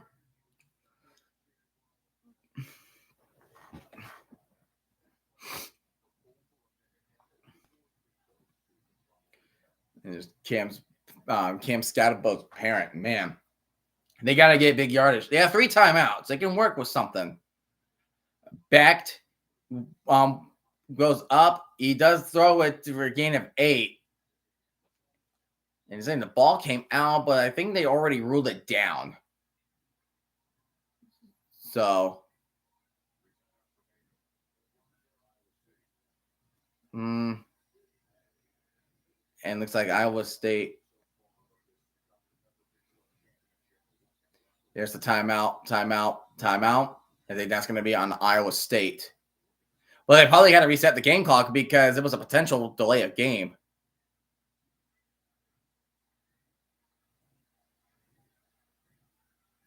And Cam Scalabos right now has tied Arizona State's record. Arizona State was the one who called a timeout with 8 seconds.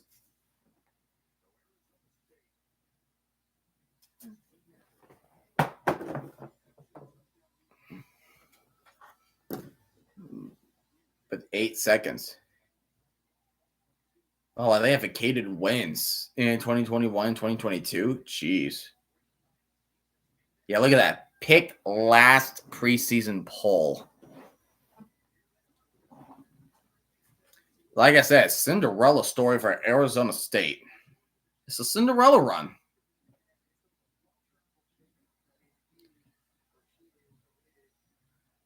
And Iowa State.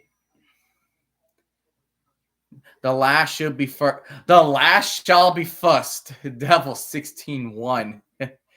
I like that. Like they were ranked 16 and they're going to be number 1.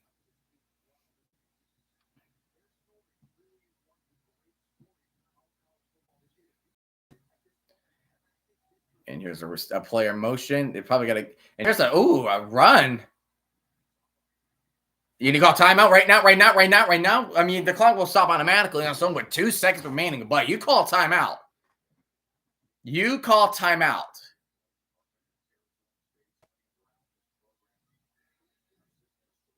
Did you not call timeout? And you're not going to snap off. Well, crap. Wow, so I wish they called a timeout right there. But we're at halftime. We are officially at halftime.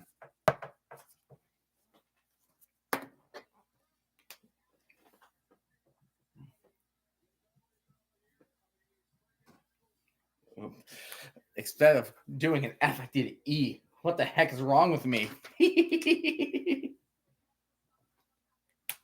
What in the heck is wrong with me? But and Iowa State will have the ball in the second half. But great start from Arizona State. Brilliant. It's a brilliant start. Like I'm gonna take a look at the box score. Not a lot of defensive plays were made. We got that one sack that was kind of a turning point, but kind of not. But Sam Leavitt passed 8 times. He's 6 for 8 with 147 yards. And Rocco Beck 12 for 19, 108. So there's some passing. Like there's some passing offenses that are going. But then when you look at the rushing game, it's Cam Scatterbo. He's 10 carries, 140 yards, and 2 TDs. Because Iowa State allowed those big yardage. They allowed those big yardage.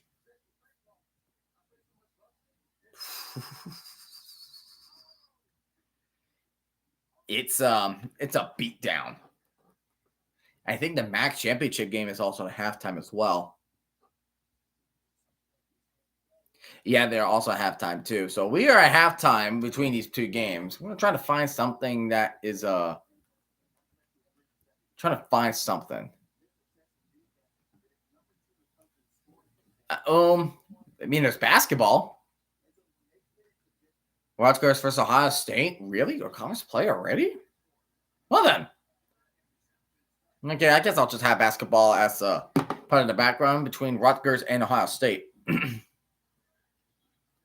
But yeah, no, like we gotta give a big shout out. Like you had to give a big shout out to Arizona State. Again, this is a team that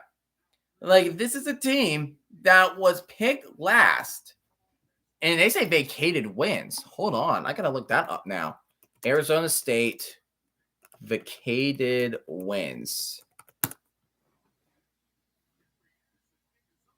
10 wins. Oh, I see. So Arizona State vacated 10 wins due to the use of ineligible players. Really? So, oh yeah, that's right. This was that was when Herm Edwards was the head coach of the team.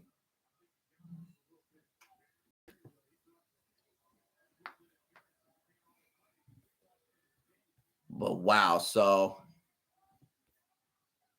they just use ineligible players.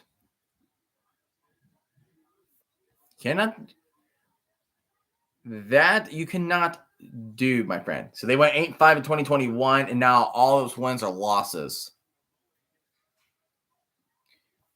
That sucked. Big time. That completely sucked. That really freaking sucked. But yeah, so you have those vacated wins, and then you went 3-9 and 3-9 in 2020, in 2022, and 2023. And then you rise from the ashes. Iowa State, Arizona State. Yes, they did take some losses from Texas Tech and Cincinnati, even though they should not have taken that loss to Cincinnati. But they just brushed it off on their shutoulders. That's how they succeeded, beating teams like BYU, and Utah. Yeah, Utah was disappointing, but at that time, it's like, dang. Oh, and Kansas State, they beat the crap out of Kansas State. If I'm not mistaken. And Kansas State was one of the teams that were fighting. Well, they were one of the teams that were fighting for a spot. But with the losses to Arizona State and BYU, they were kind of out of the question. They were kind of out of that question right there. But oh man,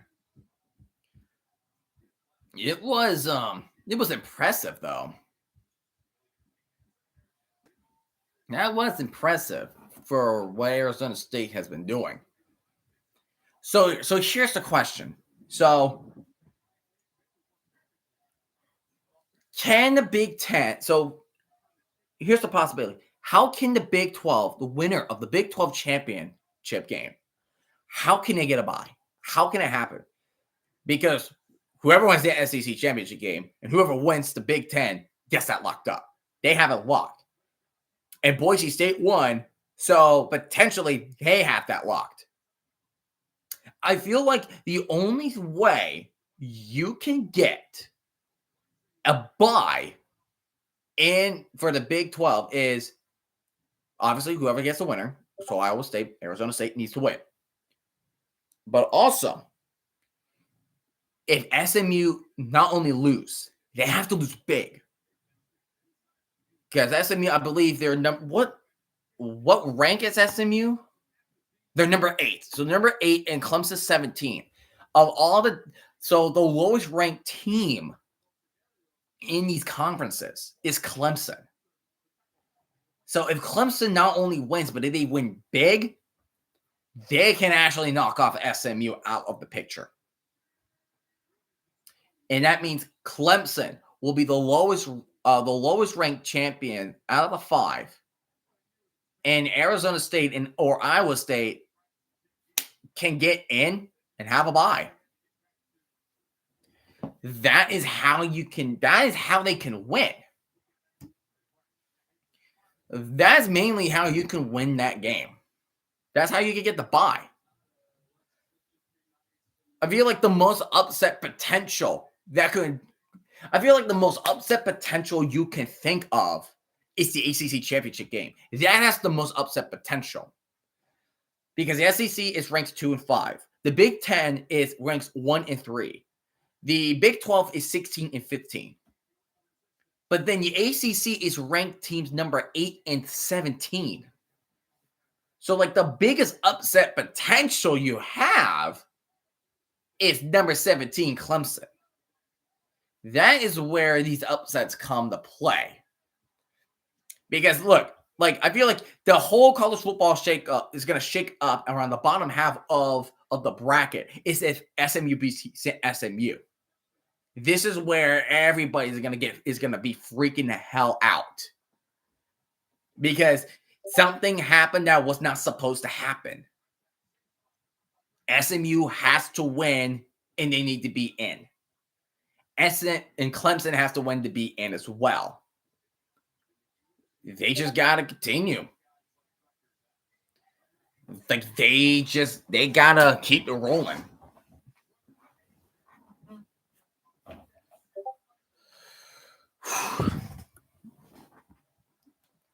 So,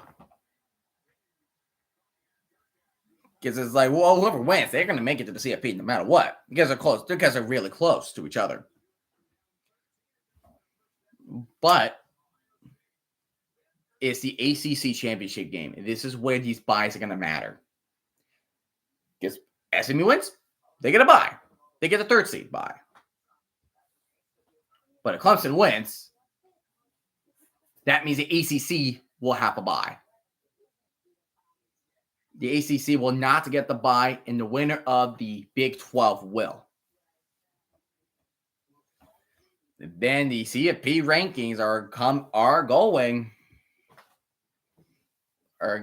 going to be very interesting because we have no idea what is going to happen with these teams.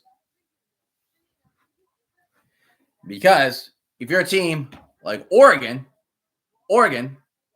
Penn State, Texas, and Georgia, and you're pretty much the only thing you are fighting for is not only for the title, but you're also fighting for that bye.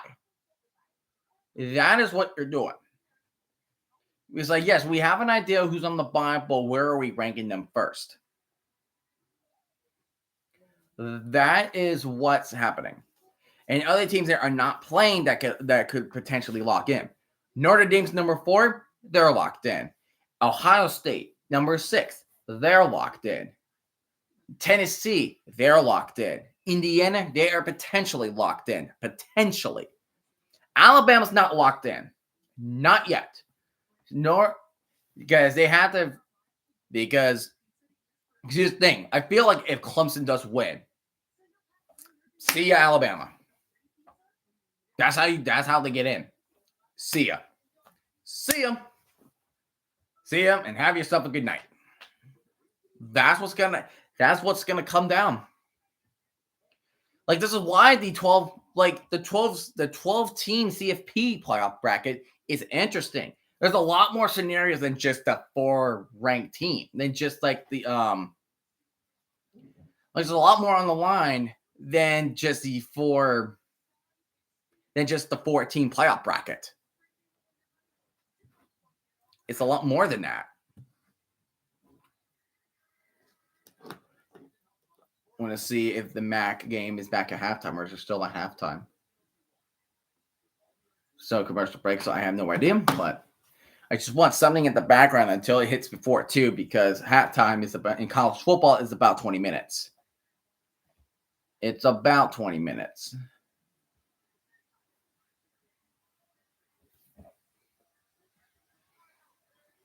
But yeah, the MAC. Last time I checked, it was Ohio beating Miami of Ohio.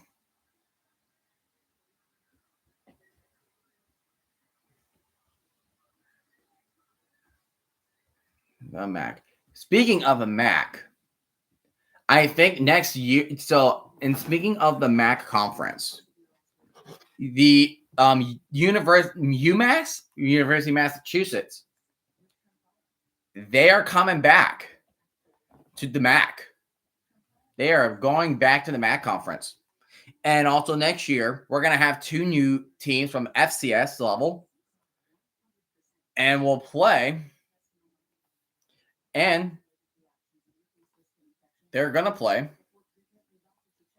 Sorry, I'm just blanking out for some reason. But I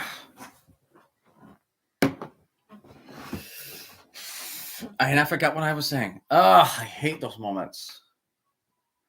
Yeah, so and we're in next year, the college football is going to have 2 teams at FCS level, and they're going to join in Conference USA. So now it's going to be 12 teams in Conference USA. Delaware will be joining, and the same thing can go for Missouri State.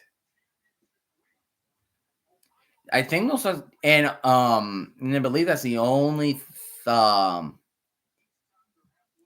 is what I can think of right now. And it looks like, yeah, Miami, Ohio is back, but we're only going to watch that just a few more minutes, and then we're going to go back to this game. We're going to go right back to this game.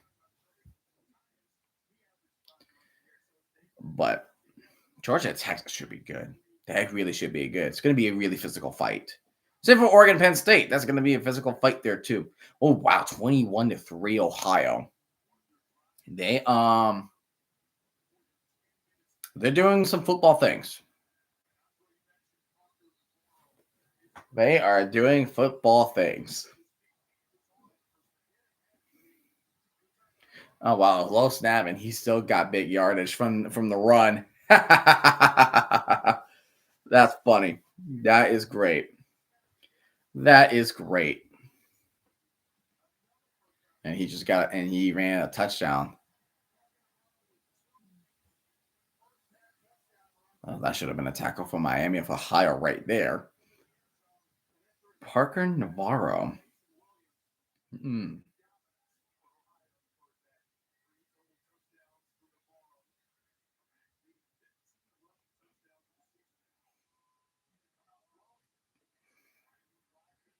That's a good pass. Great pass for the first down for the Bobcats.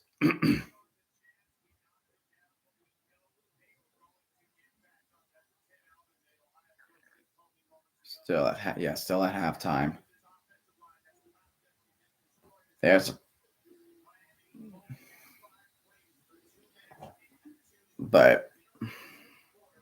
Sunbelt Conference at 7:30.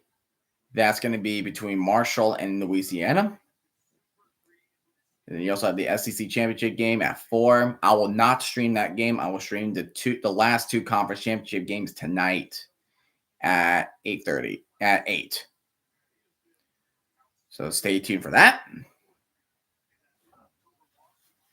And then tomorrow I will stream the final CFP rankings. And man, the Red Hawks are not covering these Bobcats. They're just letting them go, open up the field. It's like, hey, Navarro. Right here, man. Right here, buddy. Right here.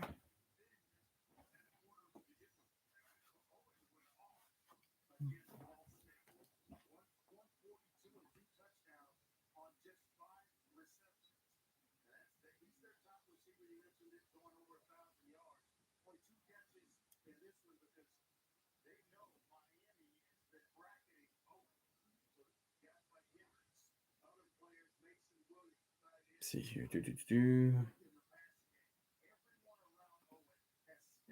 There we go. Okay. Yeah, we have an injured Red Hawk on the field. Oh wow! So Mike Gundy, the head coach of Oklahoma, um, they just restructured his coaching contract. He's been in that league for such a long time.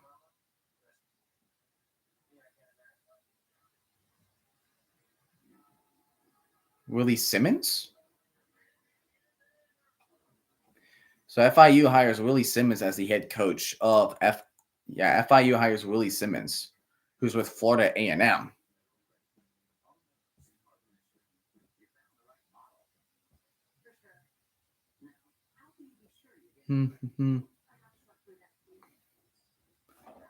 Yeah, see where. So from the poll, I see we are, for 50-50 so far with your guys' opinions on who's going to win. Travis Hunter, who's going to win the Heisman, Travis Hunter or Ashton Genty. Because I'm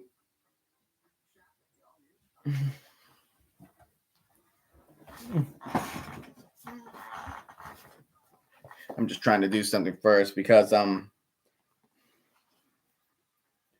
see, do I even have it on me?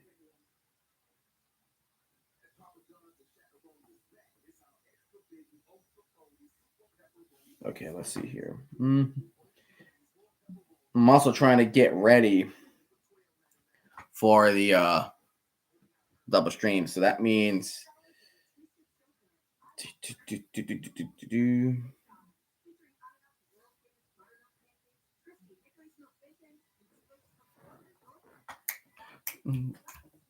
I think we're probably gonna. I think they're gonna start coming back to halftime. So let's go back.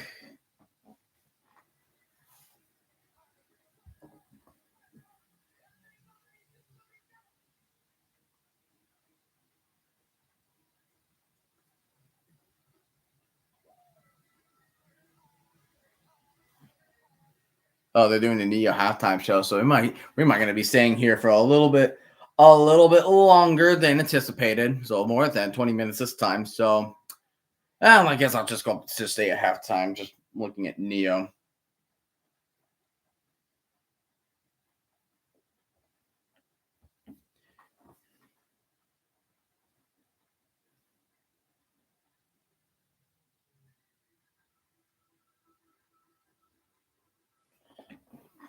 Okay, good.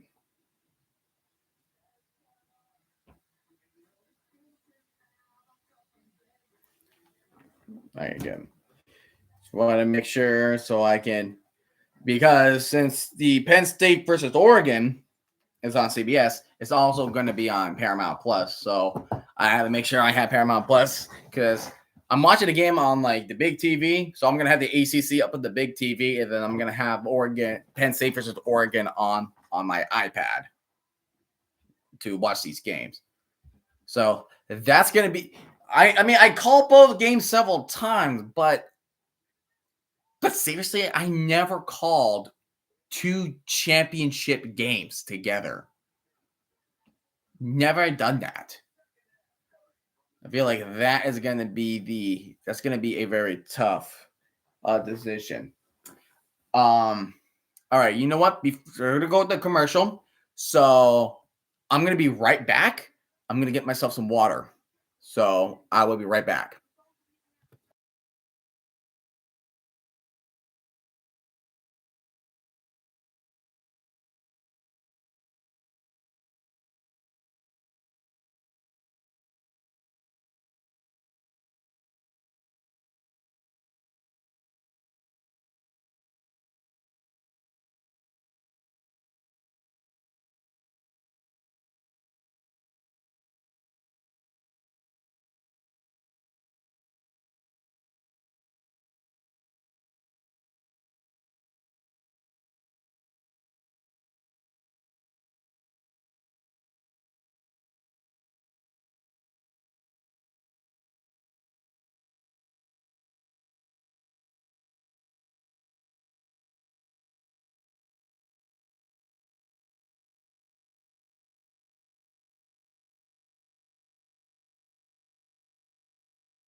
thought it was going to be. I am definitely okay with that. Whew. So.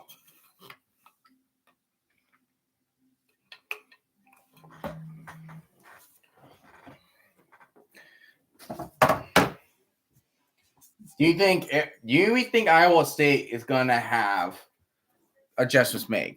Because again, if they allow another set of those big Cam Scatterbo plays, consider it done.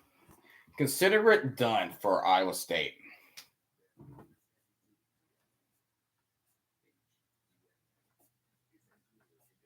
Consider it done.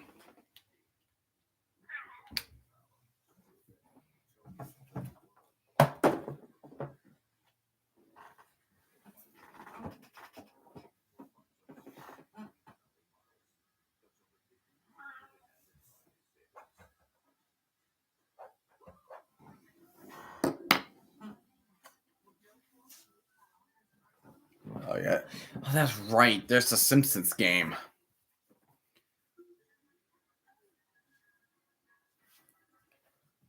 They're doing like a Simpsons cover. It's kind of like what they did for like SpongeBob, like Nickelodeon, the Toy Story one. The Toy Story was interesting. It was something. Ooh, and I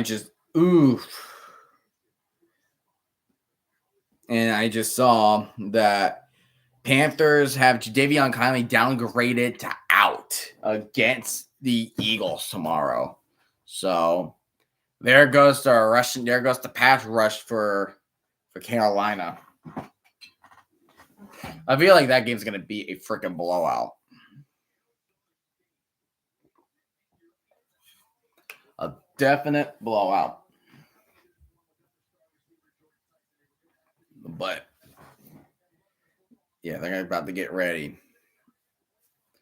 Do you think it's a possibility that Cam Scatterbo is going to break 300? I think that could be a possibility. Because like if you keep making plays where if you're having the Cyclone players just to keep like tackling you, yeah, there is no way you're gonna win.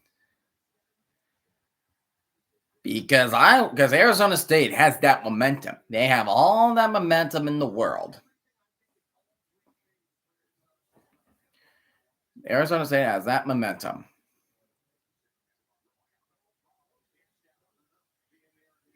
And here comes Arizona State with the kickoff, and we are officially kicking off the second half of the Big 12 championship game.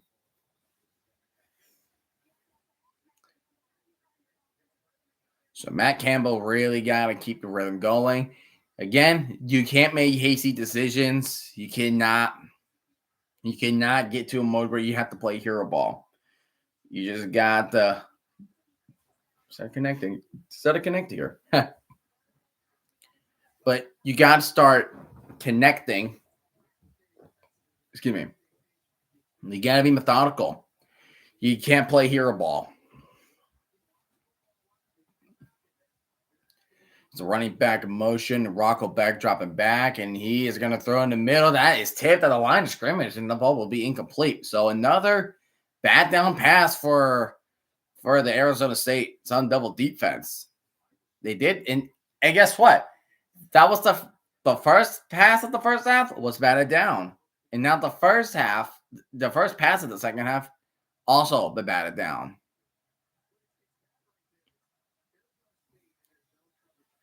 Got man in motion again, second down to 10 from the 25. And Rocco Beck is audibling his plays. And he's gonna hand it off. He's gonna hand it off to Sama the third, and Sama's gonna get about 2 on the run as he was trying to run up the middle. And Shamari, it looks like Shamari Simmons is gonna be the one tackling Sama the third. So now it's 3rd and 8. Iowa State's got to make some of the magic happen. They got to make some of the magic happen. Carson Hansen trying to be in motion. He's going to do a play action and rock up back. He evades a sack. He's moving up the field. Makes Arizona State. He's breaking ankles. He spins off a sack and he will slide down at the 38. So he evaded pretty much 3 opportunities. He evaded sacks, including that one move he just juked out. So here's one, just missed him. Then he just jukes another player, and then he just makes a spin move. Rocco back throws it in the middle to Gabe Burkle, which is about a gain of 6 on the play. The drive continues for Iowa State. But now the real question is, can they keep this momentum going? They got to keep up this momentum if they need to stay in the game. So 2nd down and 4. In shotgun formation. You're going to hand it off to Abasama. But he did fumble the ball. And they're pointing saying Arizona has it. And the official says it's Arizona State ball. Oh, man. We were mentioning that it comes down to defensive plays. And that's that fumble. There is that fumble. Was he down, though? Nope, that's a cut and dry fumble. Iowa State fans are probably kicking themselves in the teeth at this point. That is not good for Iowa State. This is a turning point. Now, that's the turning point. Arizona State made a better play on the defense. Now they have it at 43. Fakes that pass, handing out to Cam Scatterbo. And Cam Scatterbo still making yardage. He just gained 7 right there. Oh, my goodness. Just rough and tumbling. That is the thing that Scatterbo does best. Rough and tumbling.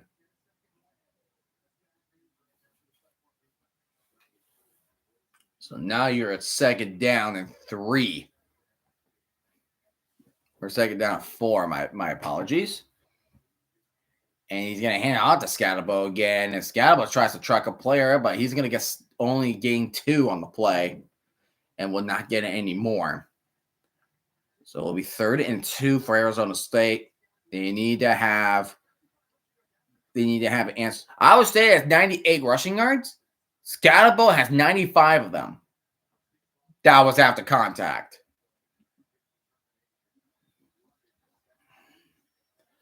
So now Arizona State gotta answer on the offense from that turnover. If they can't, then they might need to punt.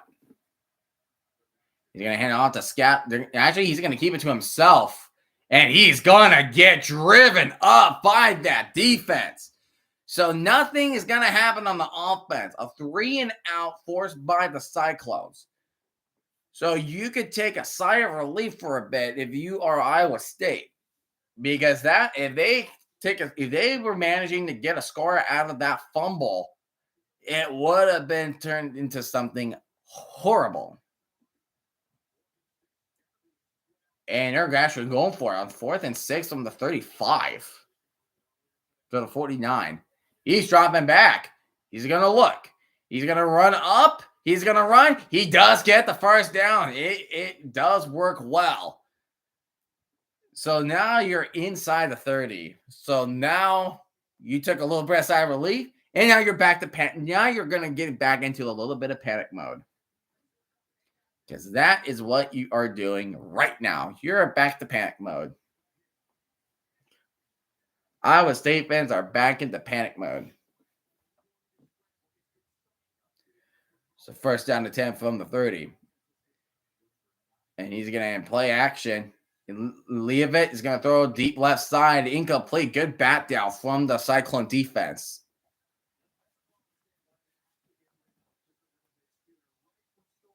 Iowa State cannot let them go any further. They cannot let them go any further. He can't. Yeah, that was a good bat down. A really good bat down.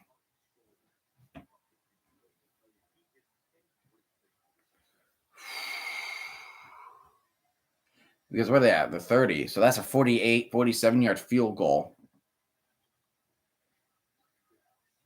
And there's Scatabo again, and he's going to get a gain about 7 at the 23. So they're right outside the red zone. I would say he has to get this. They have to make a stop happen. I will say it has to make a stop happen. It's 3rd and 3. They cannot let the Sun Devils score. Because you can't stop the rushing attack before. Now you got to stop it now. Because the second half is where it all matters the most. Here's a receiver in motion. Scatabo is on to Leavitt's right. He's going to hand it off to Scatabo.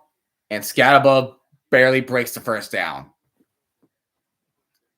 The drive will continue for Arizona State.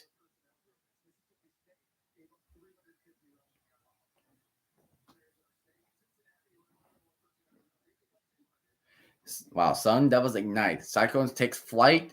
Arizona State wins the fight. Rushing yards by game this season. 346 against Mississippi State. Oh my gosh. Oh my gosh. Murder. That is straight up murder. Here's a play action from Leavitt, and he's going deep for the end zone. And oh my gosh, that was almost an interception from the Cyclones. And that was Jeremiah Cooper trying to intercept that. He jumped high, defend the ball well. Just wish he just have come down with it. That is kind of hard to do. Like even he make that catch, it's all about can you survive the fall, because his back hit the turf hard, and that's kind of hard to do. Just embracing that big physical contact. And speaking of physical contact, here comes Scatabo for another 6-7 yard gain. So here's another 3rd and short situation. For another 3rd and short situation for Iowa State.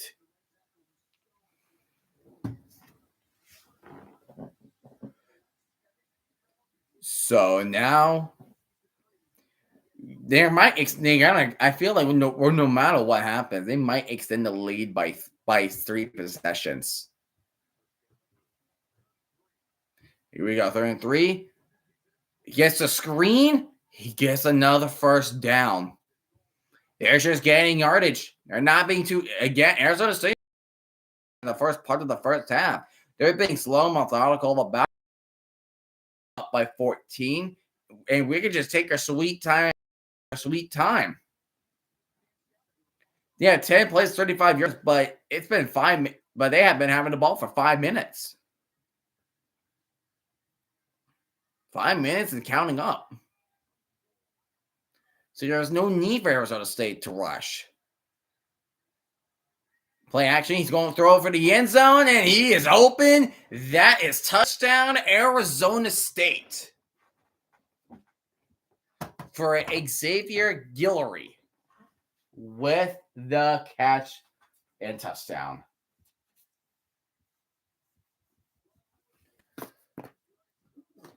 Five minutes and 28 seconds. They just took the time they need. So now you're Iowa State. You're in panic mode. It's the time you're in panic mode.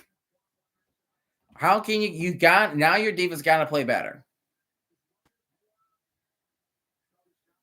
And the extra point is good, so Arizona State will take the lead 31-10.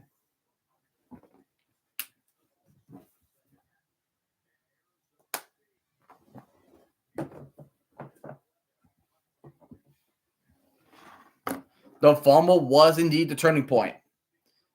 The fumble was the turning point of the game. Not ideal.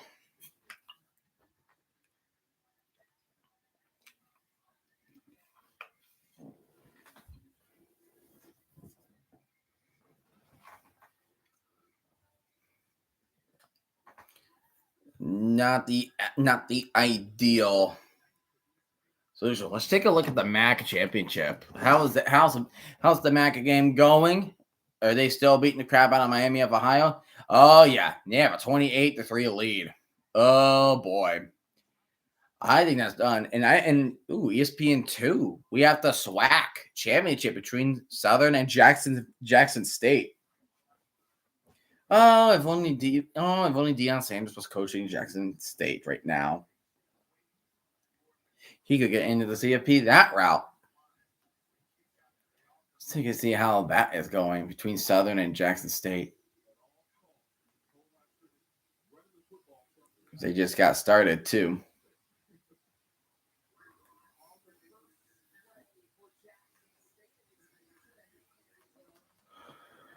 Excuse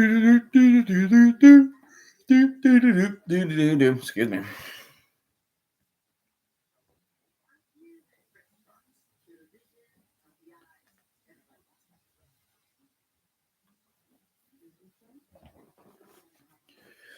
But so far, Arizona State is just knocking the walls out of Iowa State. Iowa State just could not stop the dual threat ability of Sam Leavitt, and they could not stop Cam Scatterbo. That is what they failed to do.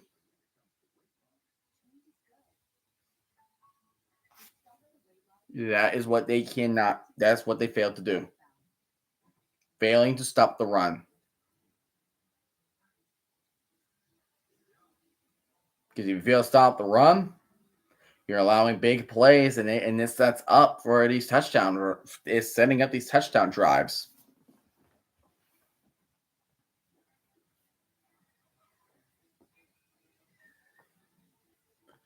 So if you're Iowa State, what can you do? What do you need to do in order to win? You're down by 21. Thankfully, it's not the fourth, but you're down by 3 possessions.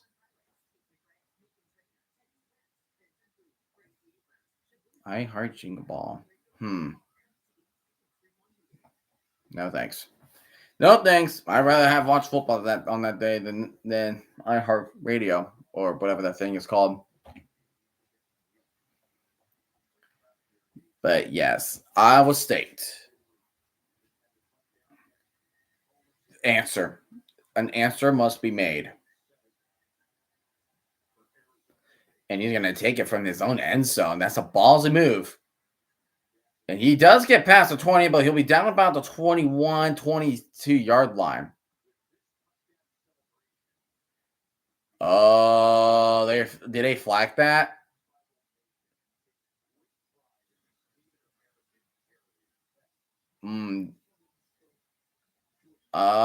Okay. He has a Native American heritage. That's cool. I thought he got flagged for something, but I was like, wait a minute, I don't see any flags. So now Iowa State started from the 22. They need to make something happen. Here's Jalen Noel. Oh, false start, everybody but the center? Let's hear them say, false start, everyone but the center.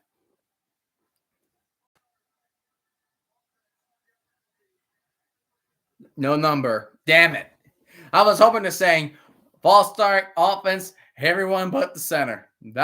I was hoping for that. So now it's 4th and 15 at the 17 for the Cyclones. Iowa State has 2 penalties. Arizona State has 4. And they are audibling the play. Audibling. And here comes the play action. Rocco Becht. And he's going deep. And that is going to be picked off. It looked like the ball kind of slowed down when it was in the air. And he's trying to make a run around, but he will be down to 26. So they're outside the red zone again. That was Keith Abney.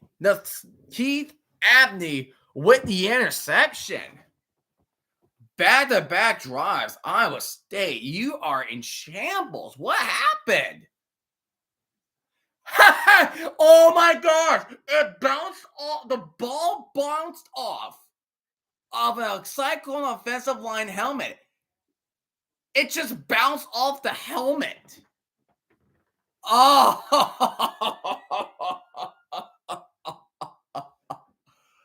oh man. That was bad. They look, yeah, Cyclone fans are defeated. They look defeated. I am really sorry. Oh, bat down, but no interception is incomplete. That was a bad down incomplete. You know Iowa State is furious right now. They are mad.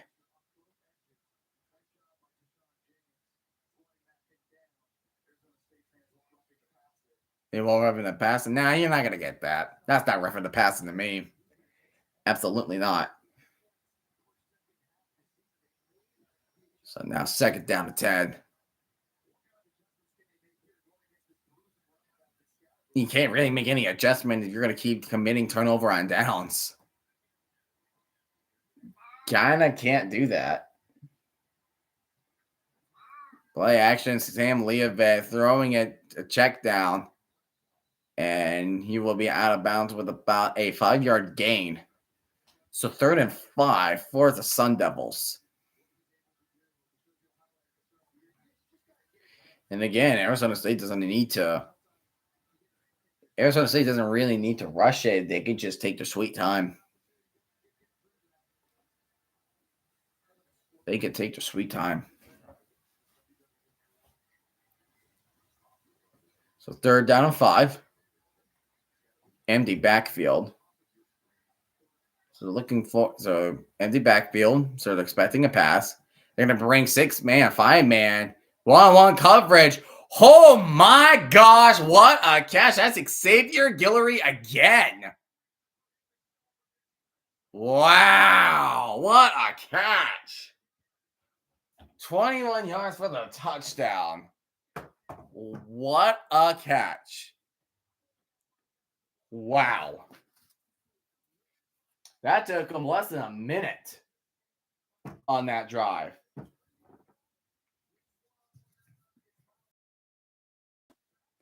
That was an incredible catch. It's an incredible catch. Just a beat down.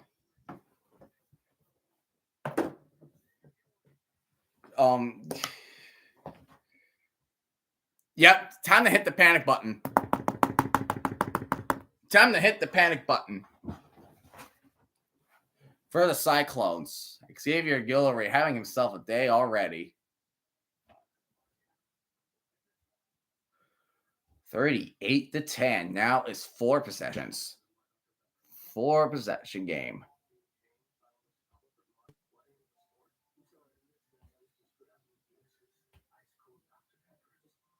Ice cold.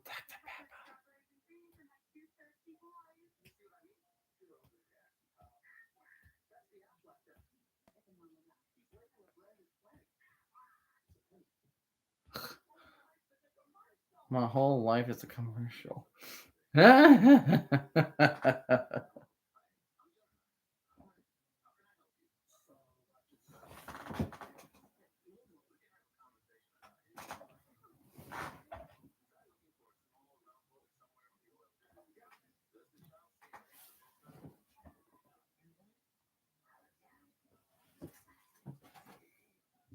I'm speechless of how the game's going.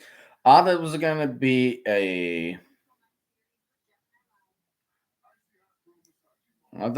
to be a close game.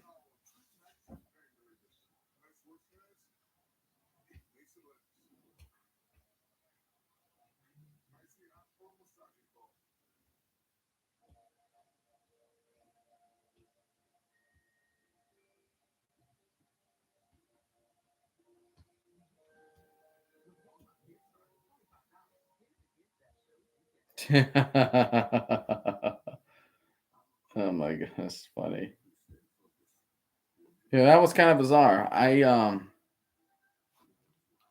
That is crazy of how freaking.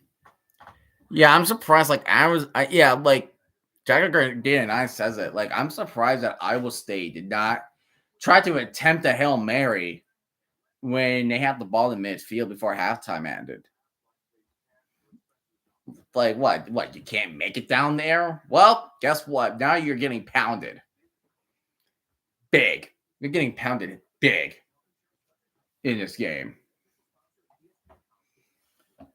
Like Arizona State is like burying you just one pile of dirt at a time. One pile of dirt at a time.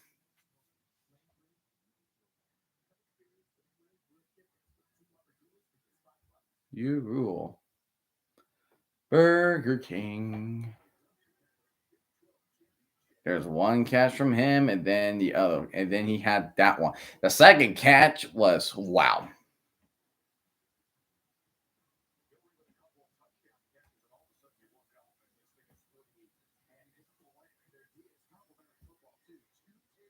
Look at that. Two TDs. 1 minute and 11 seconds of game clock apart. Really? 1 minute and 11 seconds apart? That just shows. It just shows. Physical. Physical. And here is the fair catch. So Iowa State will get it in their 25. I feel like if you are Iowa State, you can't punt. You no longer can punt.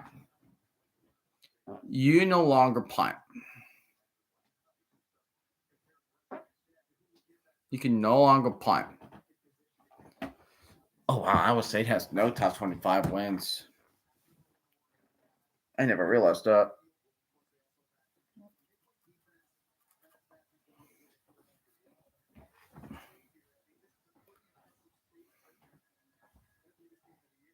Handing it off to Carson Hansen, and Hansen spinning off. He's protecting the ball. He gets a gain of 9, so that's a nice run. But if I'm Iowa State, I would got to be a little bit quicker. So I would be trying to be a little quicker as I can.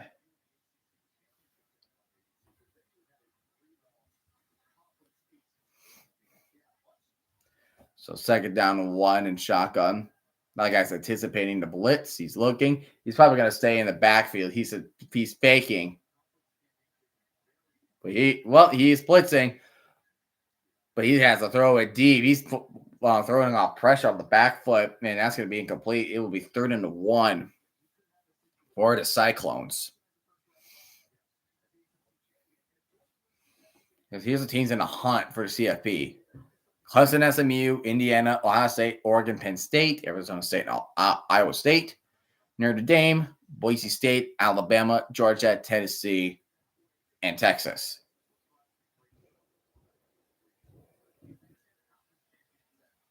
I'm hearing somebody going hunting out there. Oh boy.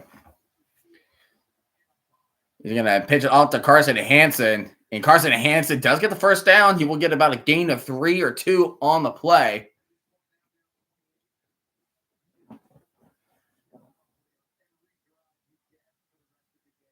And Iowa State just, again, I felt like they need to go a little bit faster than this.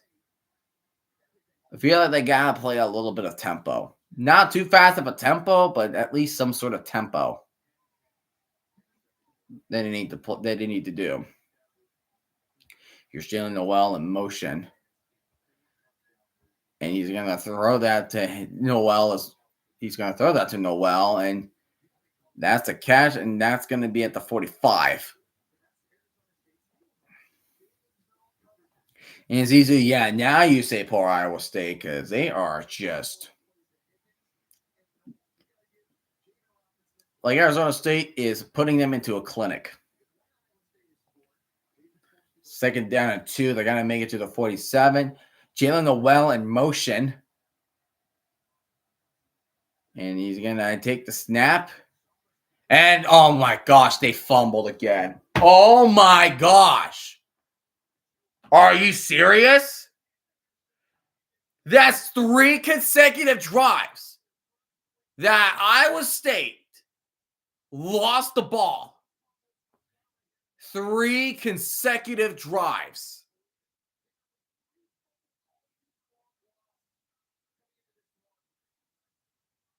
Yeah, that's oh my gosh. Oh my gosh.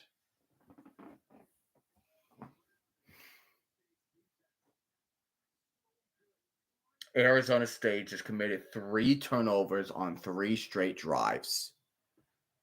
Are you kidding me?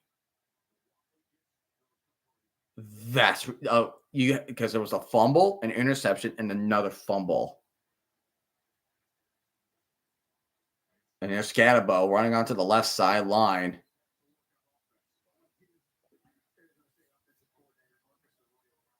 Oh my goodness. Iowa State, what are you doing? What are you doing?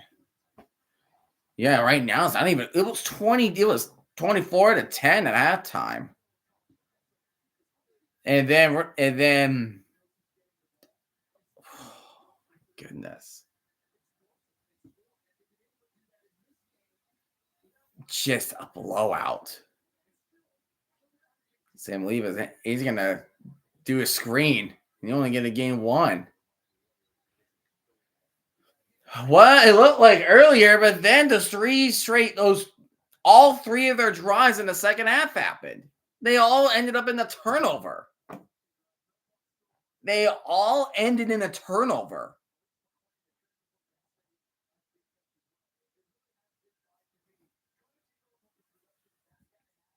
It's like I just don't like they just can't. No. They gotta get a first, pick up the third. Just Scatterbo. Gotta set up block. That's the block setup. And here he goes 20, 15, 10. Receiving touchdown for Cam freaking Scatterbo. Oh my gosh. That is just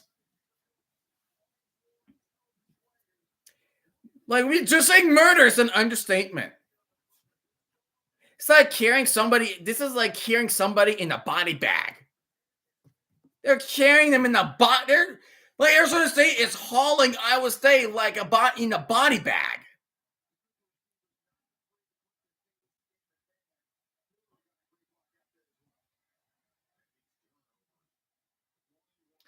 Arizona State is out there swinging, bro. They're taking Iowa to hell. They are. They know. They just. Well, it makes sense. They are the Sun Devils. They are literally dragging them to hell. Oh my gosh. So if you see, it's like the South Park movie when Kenny died, freaking tried to light a fart on fire, and then his soul was trying to reach to the heavens, and he was looking at like all these girls waiting for him, and then there's like this big like access denied up, and then he's been falling straight to hell. That's exactly what Iowa State is going through right now. It's ridiculous. Isn't that ridiculous?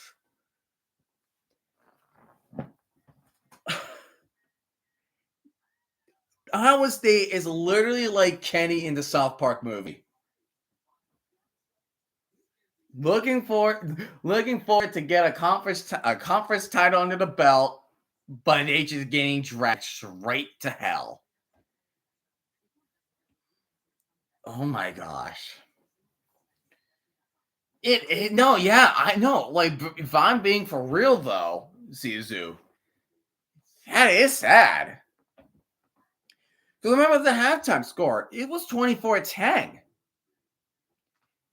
And then this happened. 3 straight turnovers. And I called it. It's gonna come down. He's gonna make these big defensive plays. The Sun Devils are winning that by a mile. I mean, what they are trying is just Arizona State is doing a to-do list. Here's your to-do list. Stop Iowa State's offense, get some turnovers, work on your own offense, drive it down the field and score touchdowns. Then you rinse and you repeat. That's how it's winning. That is how Arizona State is winning. And they're winning by a lot. We're not talking about a close game. Like, we're not talking about, we're not talking about winning a close game here. We're talking about winning a conference championship by a country mile. Like, it's not even close. And the MAC championship it's not close either. Because it was 28-3 last time. Oh, wow, you've reached 200 subs? Holy crap, dude. Congrats. You're growing a lot more rapidly than I will ever have. That's amazing. Congratulations, Sisu. I'm proud of you.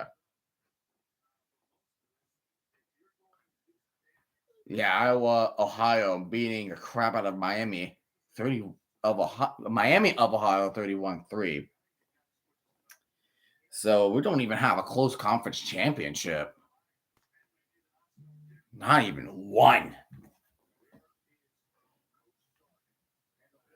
Yeah, it's like the best team and the worst team. Don't say that, man. And thank you. Hey, man. Hey, you do you. Hey, man, you do you. I do me. What you're doing is working. What you do is working to perfection. You keep it up. All right. Do we believe that? Iowa State's going to commit the 4th straight turnover. Are we going to think that? Are we going to believe that?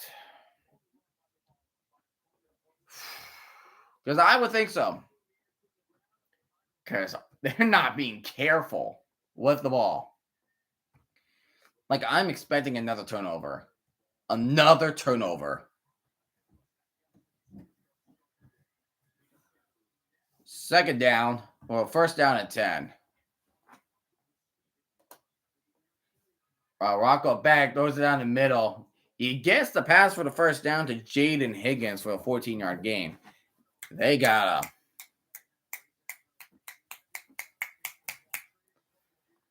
there's that fumble number 1.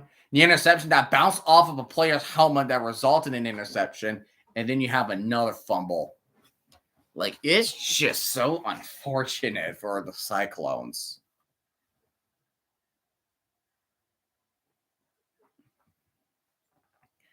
You're going to hand it off to Carson Hedson.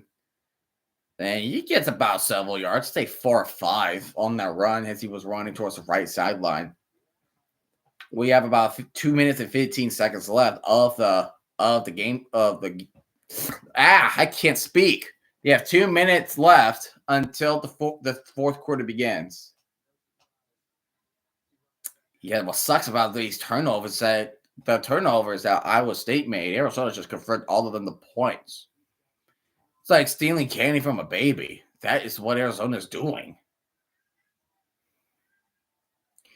Here's a play action. Rocco back. He's going to throw a screen.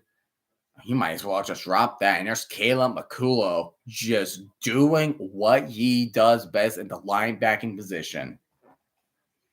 So now you force them in third, and you're facing them in a third situation, a third down situation. Again, if you're Iowa State, you can't punt. You cannot punt. You have to go for it. Like, this is for the title game. You are playing for the title game.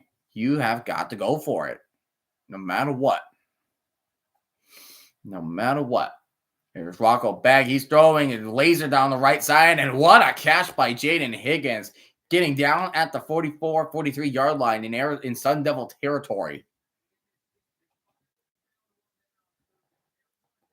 So now they're going to hurry up. Probably get at least probably 2 more plays in. If I was Iowa State, I would probably get 2 more plays in. And here comes a little bit of the tempo. And he's going to hand it up to Carson Hansen. And he's going to get dropped down at the line of scrimmage. And there's Keyshawn Elliott with the tackle. And it looks like, yeah, the play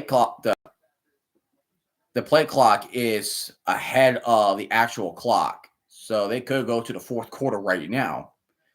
But I believe like you need to get as much plays as you can. So this probably be the final play. There's 7 seconds. Yep, you're gonna do the playoff. Oh, he hits a man in the middle, but the ball falls incomplete. So we have one more play. Well, the clock's gonna run off. He's gonna run off a little bit because it's incomplete.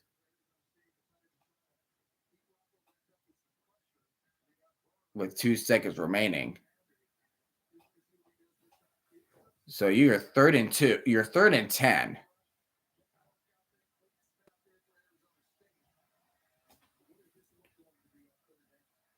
Yeah, one more play.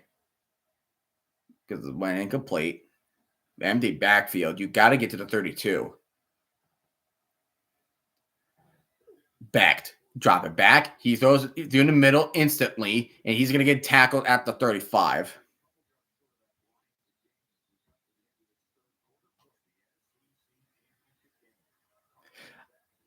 I need the Raiders to versus the Chargers in January since I live in LA and know a lot of Charger fans.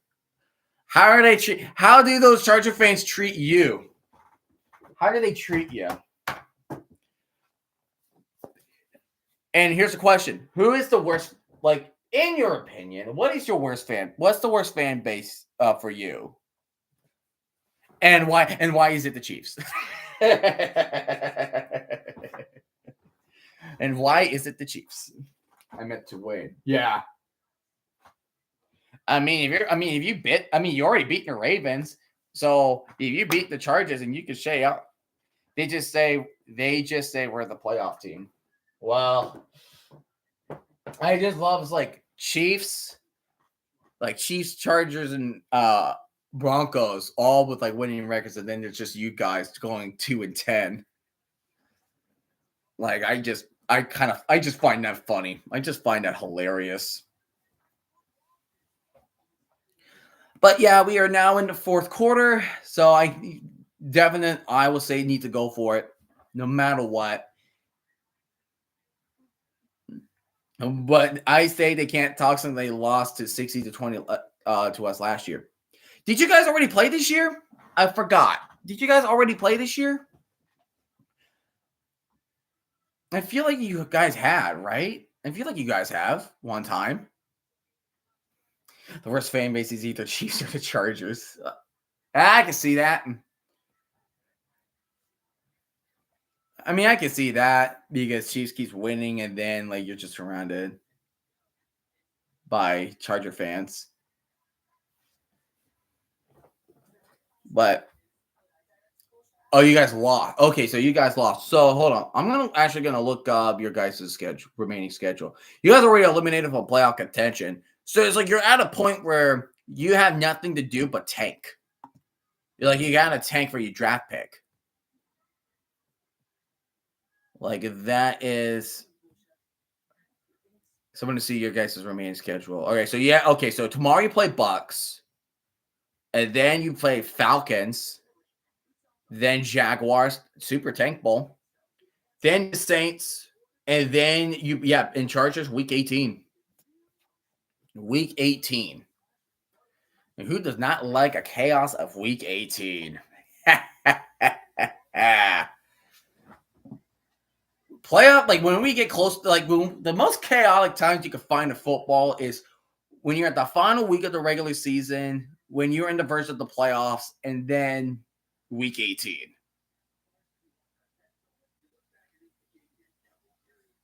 Yeah, I just feel tank and actually try for the playoffs.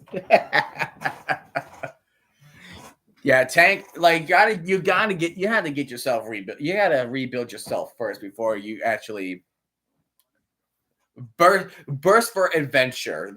That's how I'm gonna. That's pretty much how I could work that. You gotta burst for adventure. Because the Jets right now, we have the tank. Because we have Dolphins, then we have to play the Jaguars, Super Tank Bowl, and then we have I think it's Rams, and then it's Bills, and then it's Dolphins. So we might as well tank too, because I feel like we're 3-9, might as well eliminate us. Because all the teams that are 2-10 is we're no different. We're no different. What do you mean? I swear, Raiders. If they're smart, we can win the next 10 years. Yeah, for the 3, I will say we'll go for it. Backed. Oh my jeepers! Oh, and he's knocked down. Oh my gosh. He is not getting up. Are we gonna review for targeting? Because that looked like targeting to me. He got laid the hell out. Holy goodness.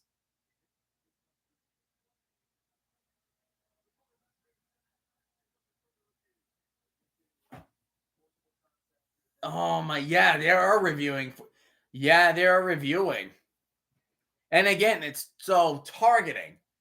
So if there is a defensive player getting called for targeting and it happens in the second half, not only he's going to be rejected, but the very next game they play, that player's going to be suspended for the first half. That really looked like, I think that's targeting.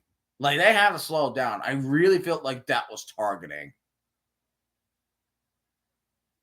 Oh yeah, that's targeting right in the face mask. Rocco Beck got laid the hell out. I'm sorry, man, but Shamari Simmons, you're ejected. He has to be ejected for targeting because that was a crown of the helmet hitting right onto. It's the crown of the helmet hitting the face mask. Yep, there's a foul for targeting. Ejected. He is ejected from the game, so that is an automatic first down. So that's an automatic first down for Iowa State.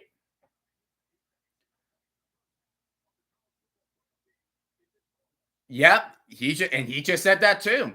So now Shamari Simmons is not only ejected, but he will not play in the first half of the college football playoff game when they play.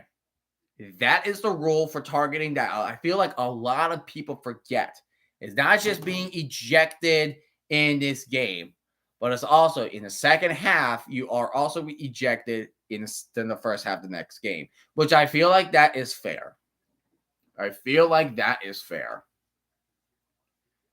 And yeah, Beck is just chilling on the sideline. So they are going to bring back the back. They had to bring in the backup for the moment. Because that was a hard hit. That was a very hard hit. And I knew that was some targeting action too. It was like, hey, like I would look that again just in case.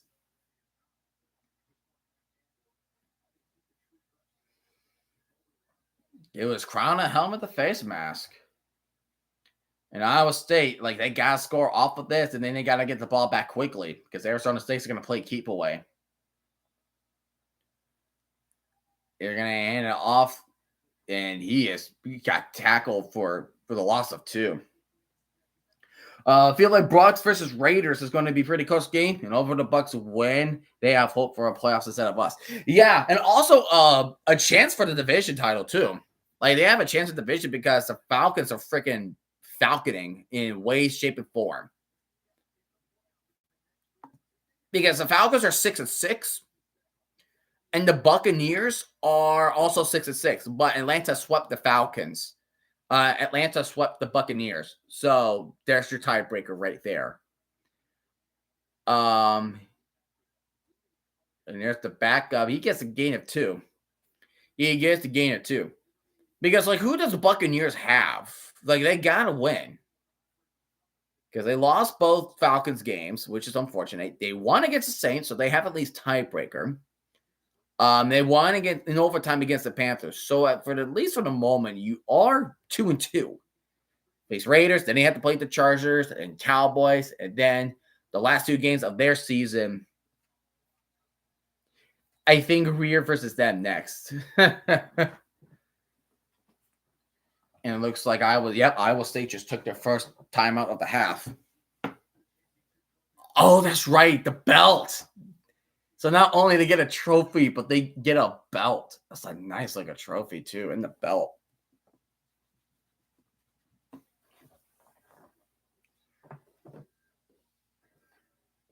I mean, because they're running a Mike Zimmer offense. Well, defense, Mike Zimmer defense. It is, and it's at Cowboys. It is at Cowboys. Well, no, Buccaneers at Cowboys. But I think but I did mention the Raiders are playing against the Cowboys too, right? No, I thought they did, but yeah, Bucks, Falcons, Jaguars.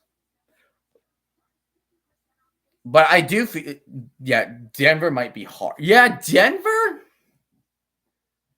Who does Denver have? Who does Denver have on their schedule? Because they're 8-5. Oh, okay. So yeah, so Denver has to bye, but they have the Colts. And the Colts are the 8th seed. They're the first one out of the AFC seeds. So Denver has it hard. Yeah, because they have Thursday night against the Chargers. Then Bengals, which could be a shootout, and Chiefs. Yeah, that is kind of difficult. That is difficult. Oh, and speaking of Bengals, we just got some breaking news from Adam Schefter. Bengals have ruled out tackle Orlando Brown against the Cowboys from Monday night. So that is a big oof. That's a big oof on the O line. Micah Parsons going to wreak some havoc? Question mark.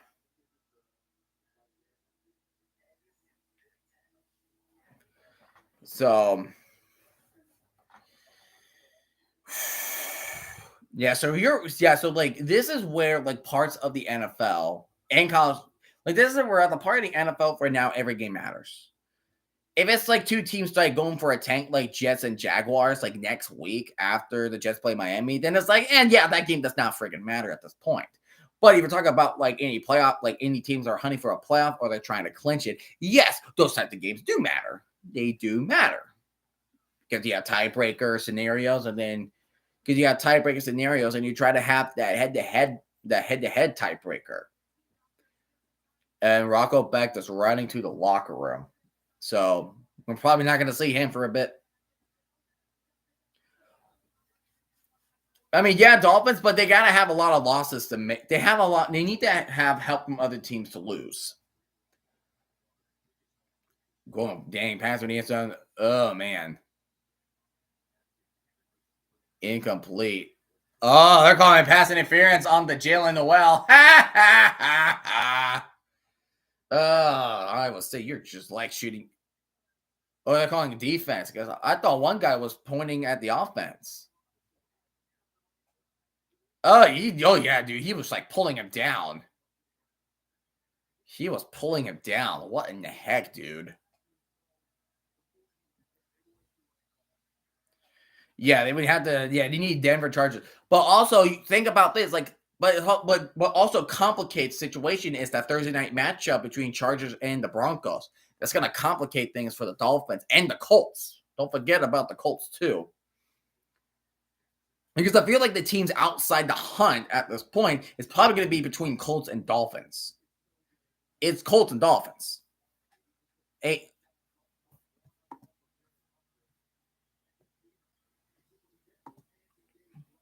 Because if we look at the playoff standings, yeah, the Colts are 6-7, Dolphins are 5-7, and the Colts are on the bye.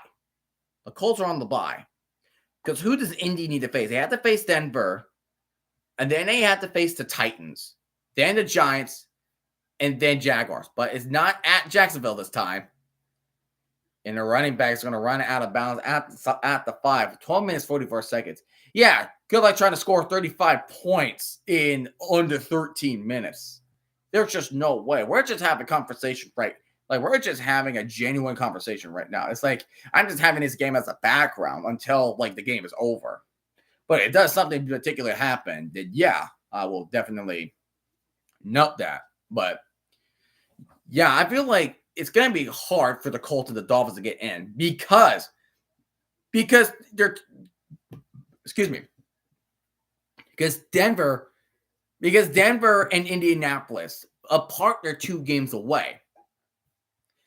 If you're being completely honest, that is a big of a gap right there.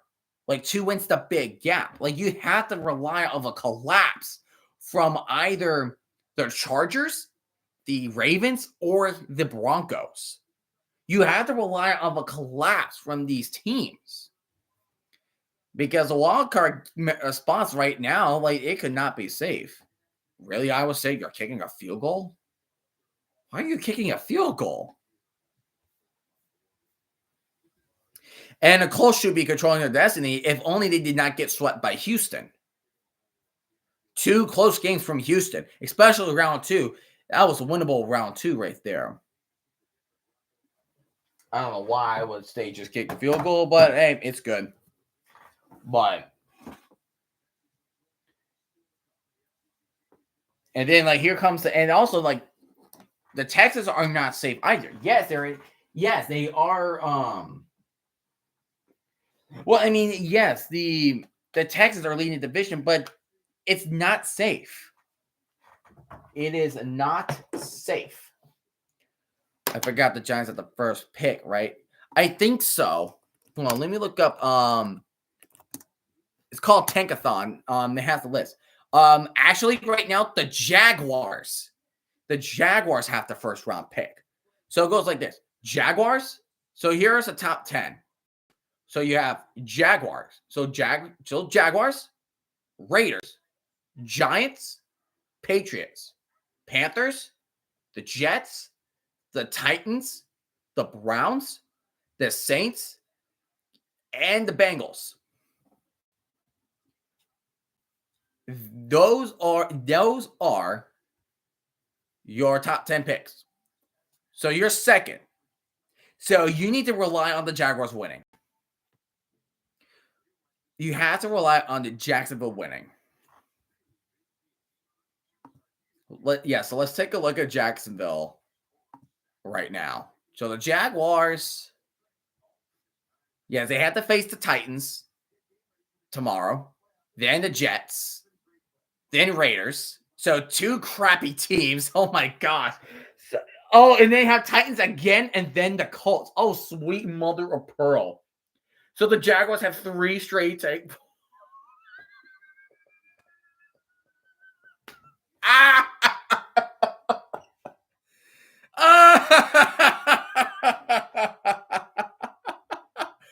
That is sad. That is sad. Oh, I need to showcase this. Hold on. Let me present you the screen.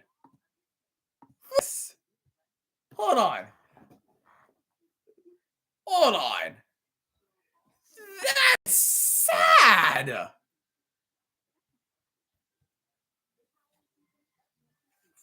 What is this? What is this? The Titans, what are they? They're like 3-9? Yeah. 3-9. 3-9. 2-10. 3-9.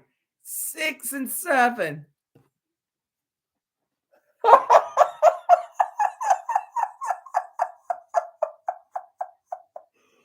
That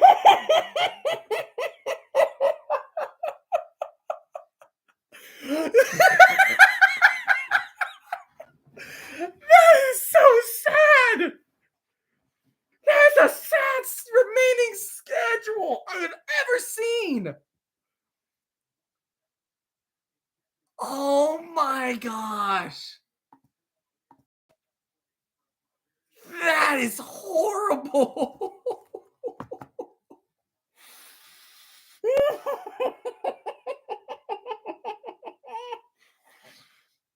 And Iowa State's kicking off. And they're going for the onside kick. Uh-oh. Uh-oh. They're going squib kick mode. And he's going to go, and smartly goes down. Okay.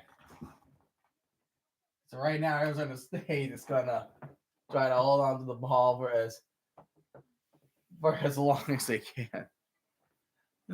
But that's so sad. Their schedule is so sad. What is that?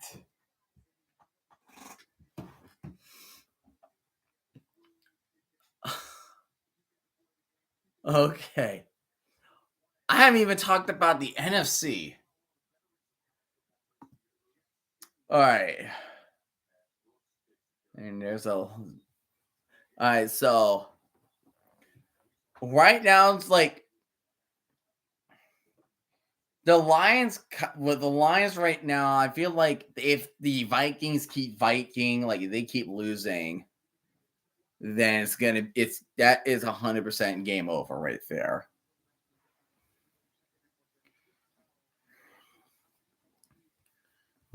But oh my gosh. Yeah, they got the tank schedule for sure. Oh, 100% tank schedule. So right now it's like Seattle. So the ones that are fighting, Seattle, Atlanta for division title. And you have the Commanders. And you're at the same situation as part of it. So the Commanders and the Buccaneers. The Commanders on the bye, and the Buccaneers are playing against the Raiders. They're 2 wins apart. Commanders are 8-5, and Tampa Bay, alongside with Arizona, and the Rams are 6-6. Well, man, I gotta go. Hope you have a great day. I hope you have a great day as well. I hope you have yourself a good day too. But yeah, so everything, and then the Niners 5-7, Cowboys 5-7. So like they're there, but oh man.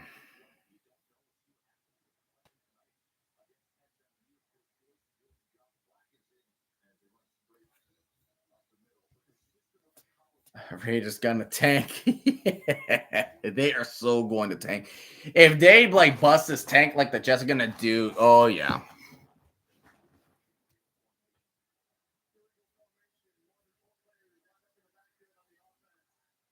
Ooh, illegal formation, having a lot more players in the backfield lined up. Ooh, that's not good. That is 100% not good. Yeah, 99% with a win today. Look at that. Week 9 playoff chance, 0.5%. 0.5%. Then it went to 2.2, 2.7, 16%, 27%. Coming into today, they have a 44% chance. And with a win, which is more than likely going to happen, they have a greater than 99% chance of going in. It was just a dominant performance from Arizona State. But yeah, so Arizona State, you know you're going to win. There's no way a team is going to score 28. There's no way a team's going to score 28 points to win. There's absolutely no way.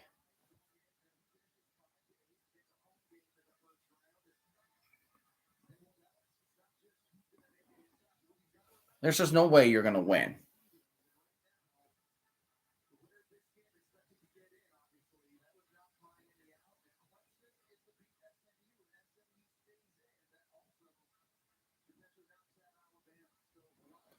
But yeah, so Arizona State. So the like again, the only chance you're going to see the Big 12 going to have that bye is if Clemson beats SMU. That is how it's gonna happen. So if you're a Bama fan, if you're a Miami fan, like you have to knock out, like you have to have SMU win. They have to have SMU win. But now Arizona State winning very big, they could jump up a good amount of spots because of that dominant performance. Like I say, Arizona is going to jump at least over Miami because it's not like if it's like here's the thing: if it was like a close game, and then Arizona is probably going to go up probably by a spot or two. But now with the fact that Arizona State beats the holy moly out of Iowa State, they can go up big, probably like 4 spots. Like they go up 3 or 4 spots. And here comes Rocco Becht. He's going to get the first down. But we know Arizona State's going to win. We're just talking. Like, we're just here talking. We're just having a good time. We're talking. The poll so far is having 75% on the Travis Hunter over Ashton Genty. Okay. That's good. He was touching him before. He was before the ball get to him, but okay, whatever. But and also we got some bowl games confirmed. The rest will be confirmed tomorrow. The rest will be confirmed by tomorrow by the college football rankings. And we're only just going to watch but we're only going to watch like who's in the top 12, who is the 12 teams that are ranked. Bet going deep, right side field, and incomplete. And I see a flag on the field for a second.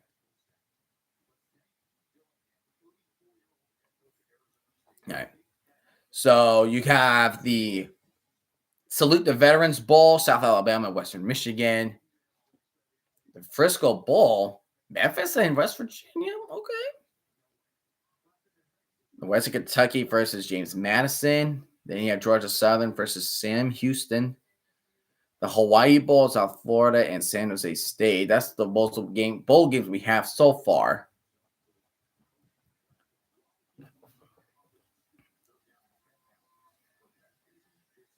I don't know why I went backwards, just trying to go forward. Idiot. Go for it, idiot.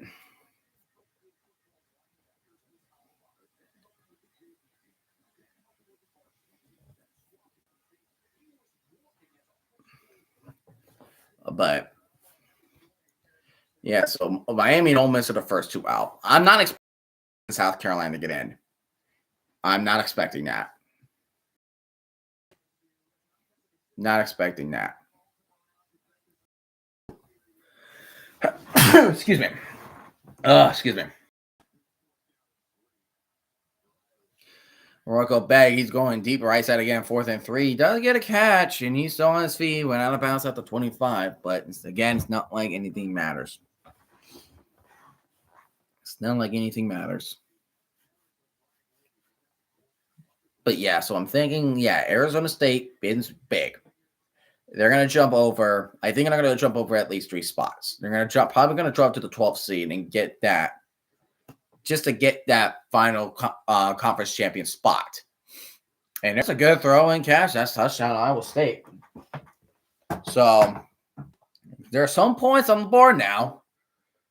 But as of right now, you're only down by 25, which is 4 possessions. No way you're going to score on 4 possessions in 7 minutes and 27 seconds. No way. There is absolutely no way. Arizona State is going to keep Iowa State at bay. But I do feel like you have to score 2 on each drive. Because if you get 2 more points, then you're going to now you have it down by 3 possessions instead of 4 possessions. So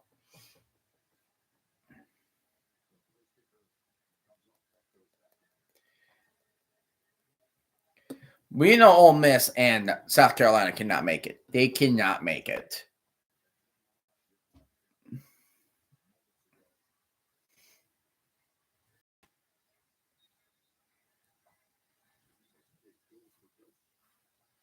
So, of course, Iowa State will go for a 2-point conversion.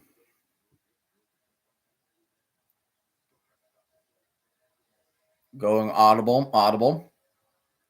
And then we'll go for the snap. He's going to fire for the end zone. And it's incomplete.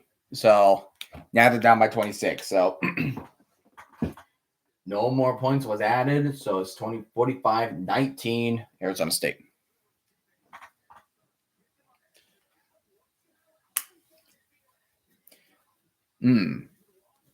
One of the chaos is this. It's like if Texas really gets their revenge on Georgia, where would Georgia fall?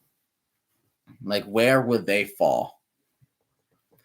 In Oregon, I mean, like Oregon, Penn State, it's like no matter results, like I feel like no matter what happens between Oregon and Penn State, they're gonna make it. They're still in. Tennessee's number 7. Okay.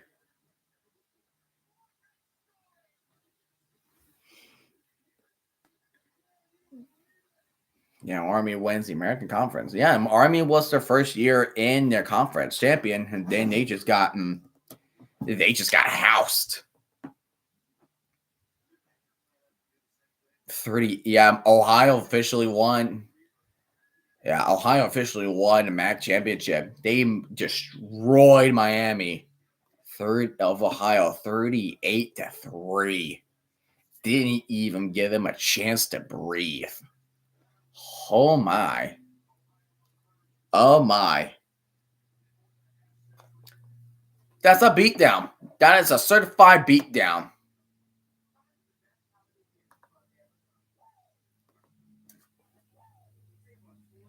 That is a certified beatdown.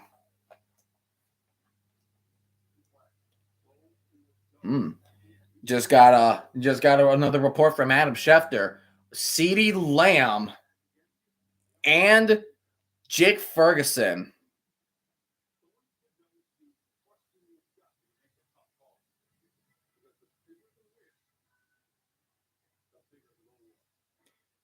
are now good to go. They are good to go. CeeDee Lamb and Jake Ferguson. You're going to need your offensive playmakers.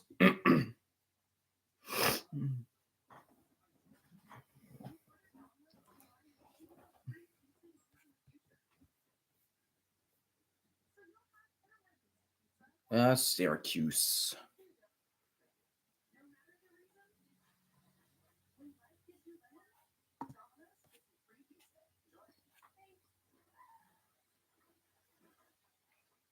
I wonder if the Canadian Football League is going to have a 3-year extension. I don't know. Like it's going to have a team extension. I know the UFL is considering so. Like they're having an expansion. So as of right now, like I feel like the teams that are leading is of course Seattle. Like Seattle is the first. It's the first thing that comes to mind.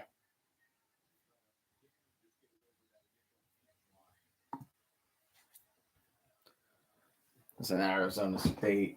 I forgot to give a thing, but that doesn't matter. Oh, Stuart Scott.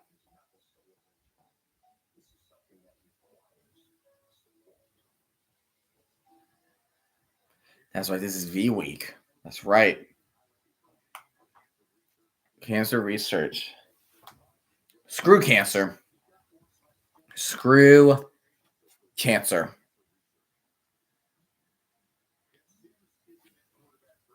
Screw cancer, man. And yep, they have put in Arizona State has officially put in the backups. They have put in the backups in.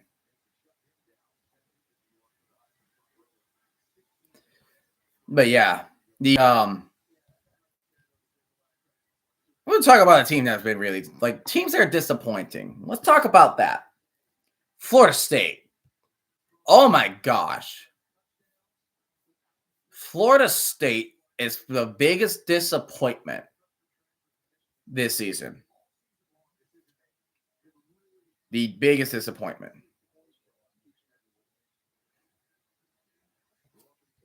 Going from undefeated regular season, winning a conference title, and then you go 2-10. Like, what happened? How does a team that was so good back then sucked so unbelievably hard? How did that even became close to happen? How did that even became to happen?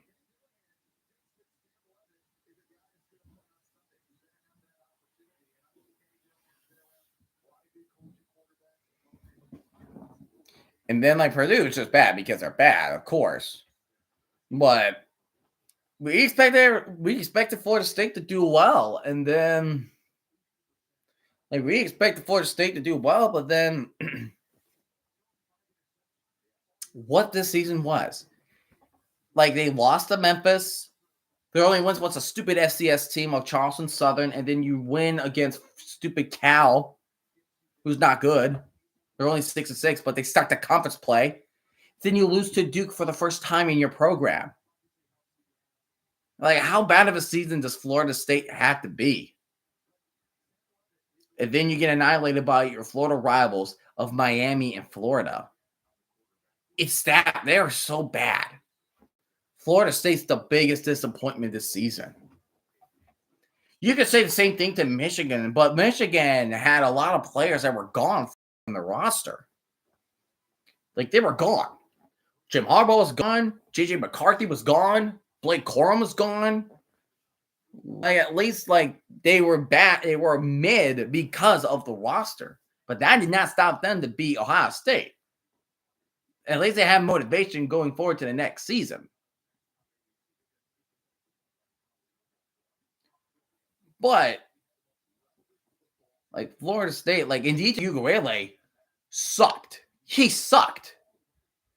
Like, all he does is check down, check down, check down. That's all he did. That's all that man did. DJ Uiagalelei did nothing but check downs. And his brother, Mateo Uiagalelei on Oregon, he's doing amazing. Like, he's doing amazing. And then compared to DJ, it's like, what the hell happened? He was all right when he was with Clemson. He was all right when he was with Oregon State. And what happened here? Like, what did Mike Norvell do? And he fired his coordinators.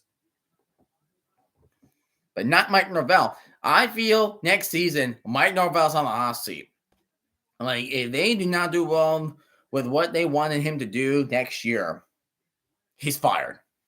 Mike Norvell is the only coach I can think of that is on a flaming hot seat. Flaming hot seat.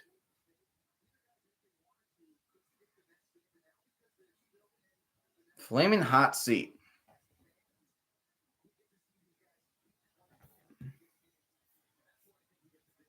And I mentioned this to other teams that were really disappointed. Utah and Oklahoma State. Oklahoma State didn't even record a conference win. They did not record a conference win. And Utah didn't even make into a bowl game. And then Arizona State, who was predicted to be finished last in the conference, won the conference. Like, that is laughably bad. Wasn't the other disappointing team we could think of? What was another disappointing team we could think of right now? Texas A&M was close. LSU screwed up. And Ole Miss, of course, they choke and lose games that they were supposed to win. Kentucky, LSU, and Florida. Those were the three losses they should win. And here comes Jackson Dart throwing all these interceptions against Florida. He choked that. LSU lost. They got beaten down by Alabama. South Carolina almost made it. They just did not need to lose to Alabama. That's what they should have not done.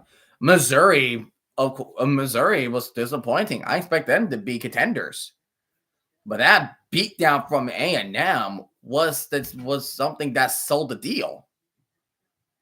Like they sold that deal.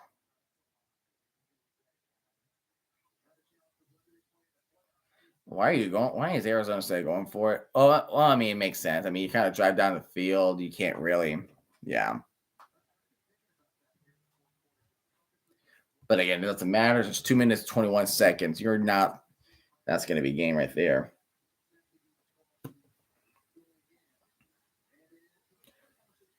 Hmm.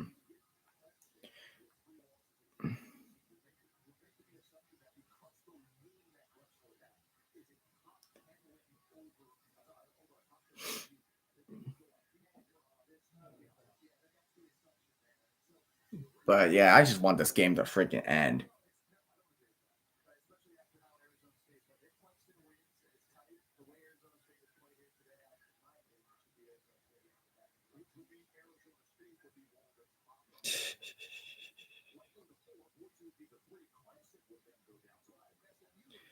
Oh my gosh, he's the only. Oh my gosh, so Timothy Chalamet was the only one who picked Ohio. Are you kidding me?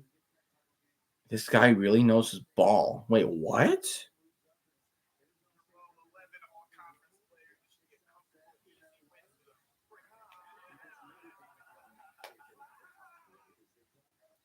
I guess he does know some ball.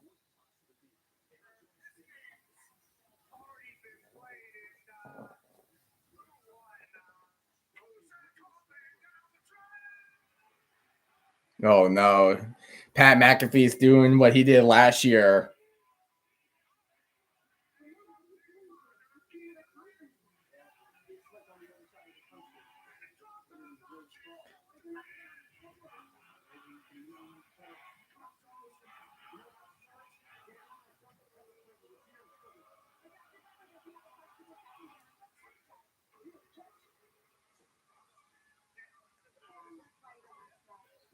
Who's he picking?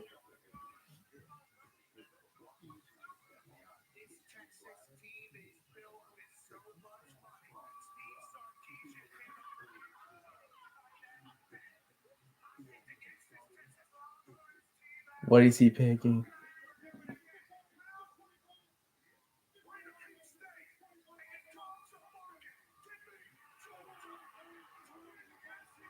Wow, he picked Georgia. He did not pick against Georgia this time.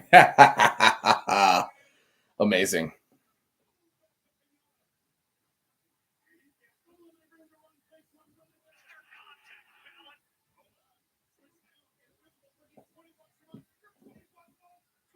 But yeah, this game is far much from over. So yeah, so that was the Big 12 championship. Yeah,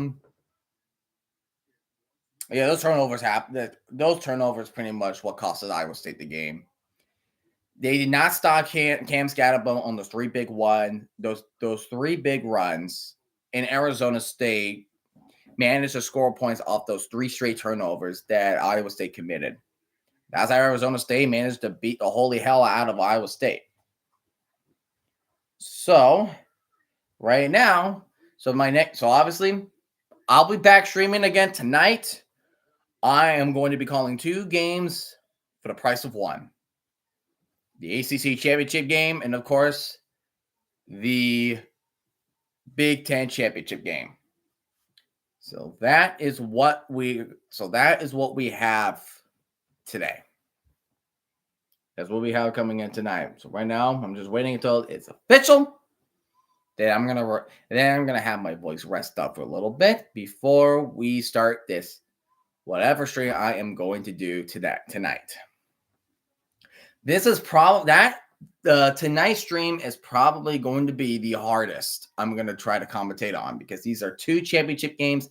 I really got to be paying attention. I really got to be paying attention of what is going on. So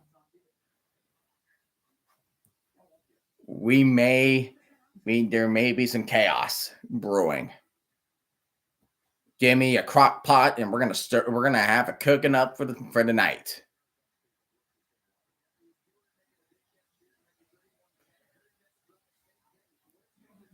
Yeah.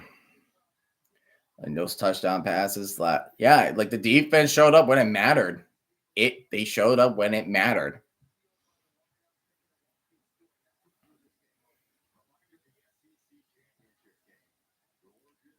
Then Rocco back, throwing in the middle. Nope, he just managed to throw to his receiver, then he just ran through him.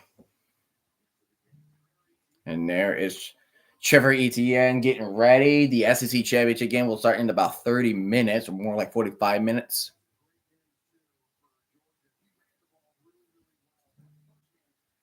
Oh, they're ready. The two players are getting the Gatorade back for Kenny Willingham. Shout out to Arizona State. They played hard. Can't wait to see them in the CFP. Cannot wait. Oh, dude, you got to make that throw. Yeah, boy, it's 6.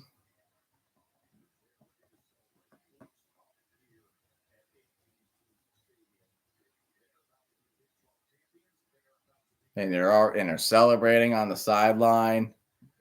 They are ready. Right, are they about to carry the bath? Come on, we need a Gatorade bath. Come on, get the bath ready, man. Get it ready, man. That was a nice punt. Nice punt, but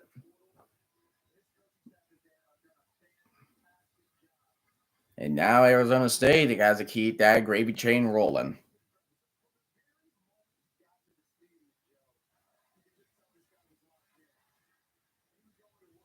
Cam Scatterbo had a game. He had a game of his life. How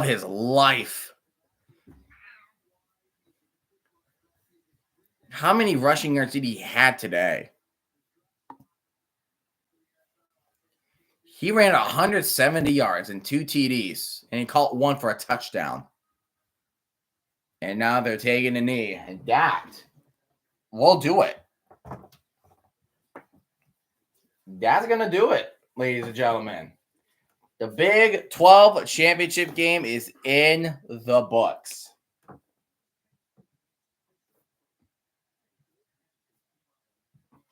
It's in the books. That was something.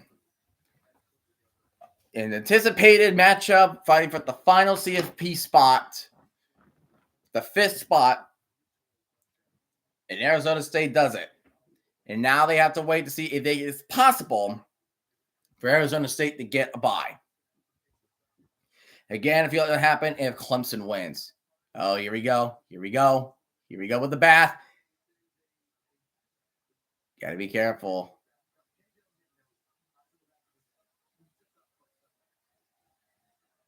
Come on, give him the bath. You got to give him the bath.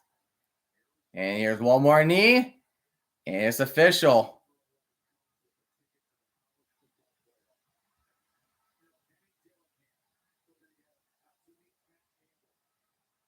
There it is. There's the bath. There's the bath. Kenny Willingham. Amazing. This is Arizona State's first outright conference title since 1996. 1996. Wow. Amazing stuff. All right. Well, ladies and gentlemen, that will do it. I'm going to rest my voice. I'm going to watch, and I'm going to chill and watch the SEC championship game. I will be back tonight at 8, calling both the ACC and the Big Ten championship. I will see you then at 8 Eastern time. Oh, Manny, you can join too. Have a good night, everybody.